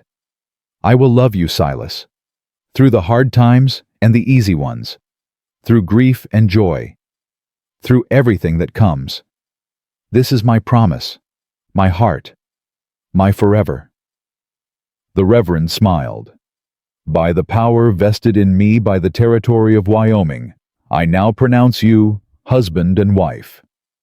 He looked at Silas. You may kiss your bride. Silas didn't need to be told twice. The crowd erupted. Children cheered. Joe whistled. Agnes Whitmore dabbed her eyes with a handkerchief. When they finally broke apart, breathless and laughing, Ellie tugged on Grace's dress. Does this mean Mr. Silas is our papa now, for real? Grace looked at Silas. He nodded. For real, sweetheart. Forever. Ellie threw her arms around both of them. Sam and Lucy piled on. Noah pressed close, wooden horses clutched tight. Ruth gurgled happily in Agnes's arms. A family, forged in desperation, strengthened by struggle, sealed by love. The celebration lasted until sunset. Dancing, laughing, stories shared and tears shed. Daniel Whitaker came sober for once and shook Silas's hand without words. The gesture said everything. William Hartley showed up too. Shamefaced, apologetic. I should have helped when you asked. I was a coward. You were scared. There's a difference. Silas offered his hand. What matters is what you do next. Hartley took it. I'd like to do better, if you'll let me. Everyone deserves a second chance. As the guests departed and the children finally collapsed from exhaustion, Silas stood on the porch one last time. Grace joined him, leaning into his side. Quite a day. Quite a month. Quite a life. She smiled up at him. What are you thinking? I'm thinking about the night you knocked on my barn door. How close I came to turning you away. But you didn't. No, I didn't. He pulled her close. Best decision I ever made. Second best. What was the first? Saying yes when I asked if we could stay. He laughed, kissed her hair. Fair point. They stood together watching the stars emerge one by one. The same stars that had watched over Clara and Rose. The same stars that would watch over this new family. You know what I realized? Grace said quietly. What? When I knocked on your door, I thought I was asking for shelter. But really, I was asking for home. She looked at the house, at the lights in the windows, at the family sleeping inside. I didn't know the difference then. I do now. Silas understood. Shelter was a roof and four walls. Home was something else, something bigger, something that couldn't be built with timber and nails. Home was people who loved you, who fought for you, who chose you day after day, regardless of where you came from or what you'd done. Home was Grace, and Ellie, and Sam, and Lucy, and Noah, and Ruth, and Joe. Home was here. Come inside, Grace said. It's cold. In a minute. What are you waiting for? Silas looked up at the sky, at the stars, at the vast, dark, beautiful unknown. Just saying goodbye. To who? To the man I was, the one who hid from life, who let fear win. He took a breath. He's gone now. I wanted to acknowledge that. Grace squeezed his hand. Who's taking his place? Silas thought about it. About the journey from that frozen barn door to this moment. About the pain and the fear and the impossible stubborn hope that had carried him through. A husband, a father, a man who's not afraid anymore. Sounds like someone I'd like to know. You already do. She smiled, pulled him toward the door. Then come inside, husband. Your family's waiting. Silas took one last look at the stars. Then he followed her in. The door closed behind them. Inside, warmth, laughter, the sounds of a family settling in for the night.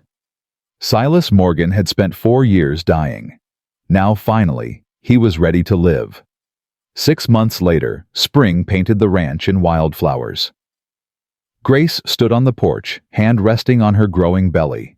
4 months along. Another life growing. Another miracle.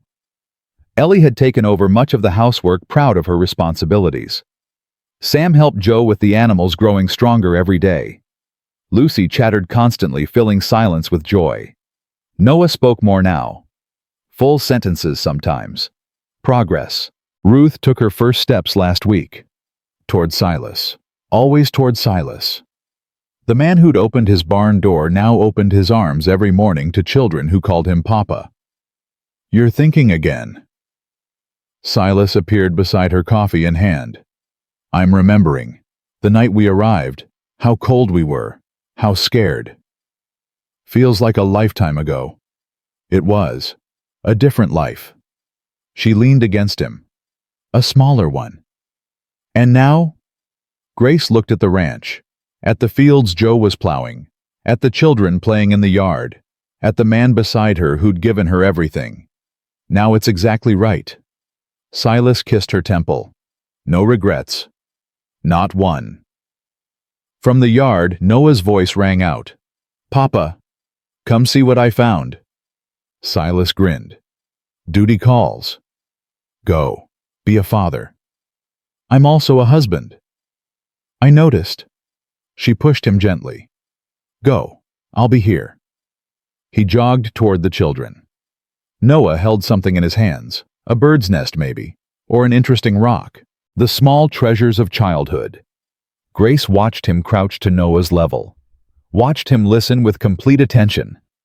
Watched the boy's face light up with joy.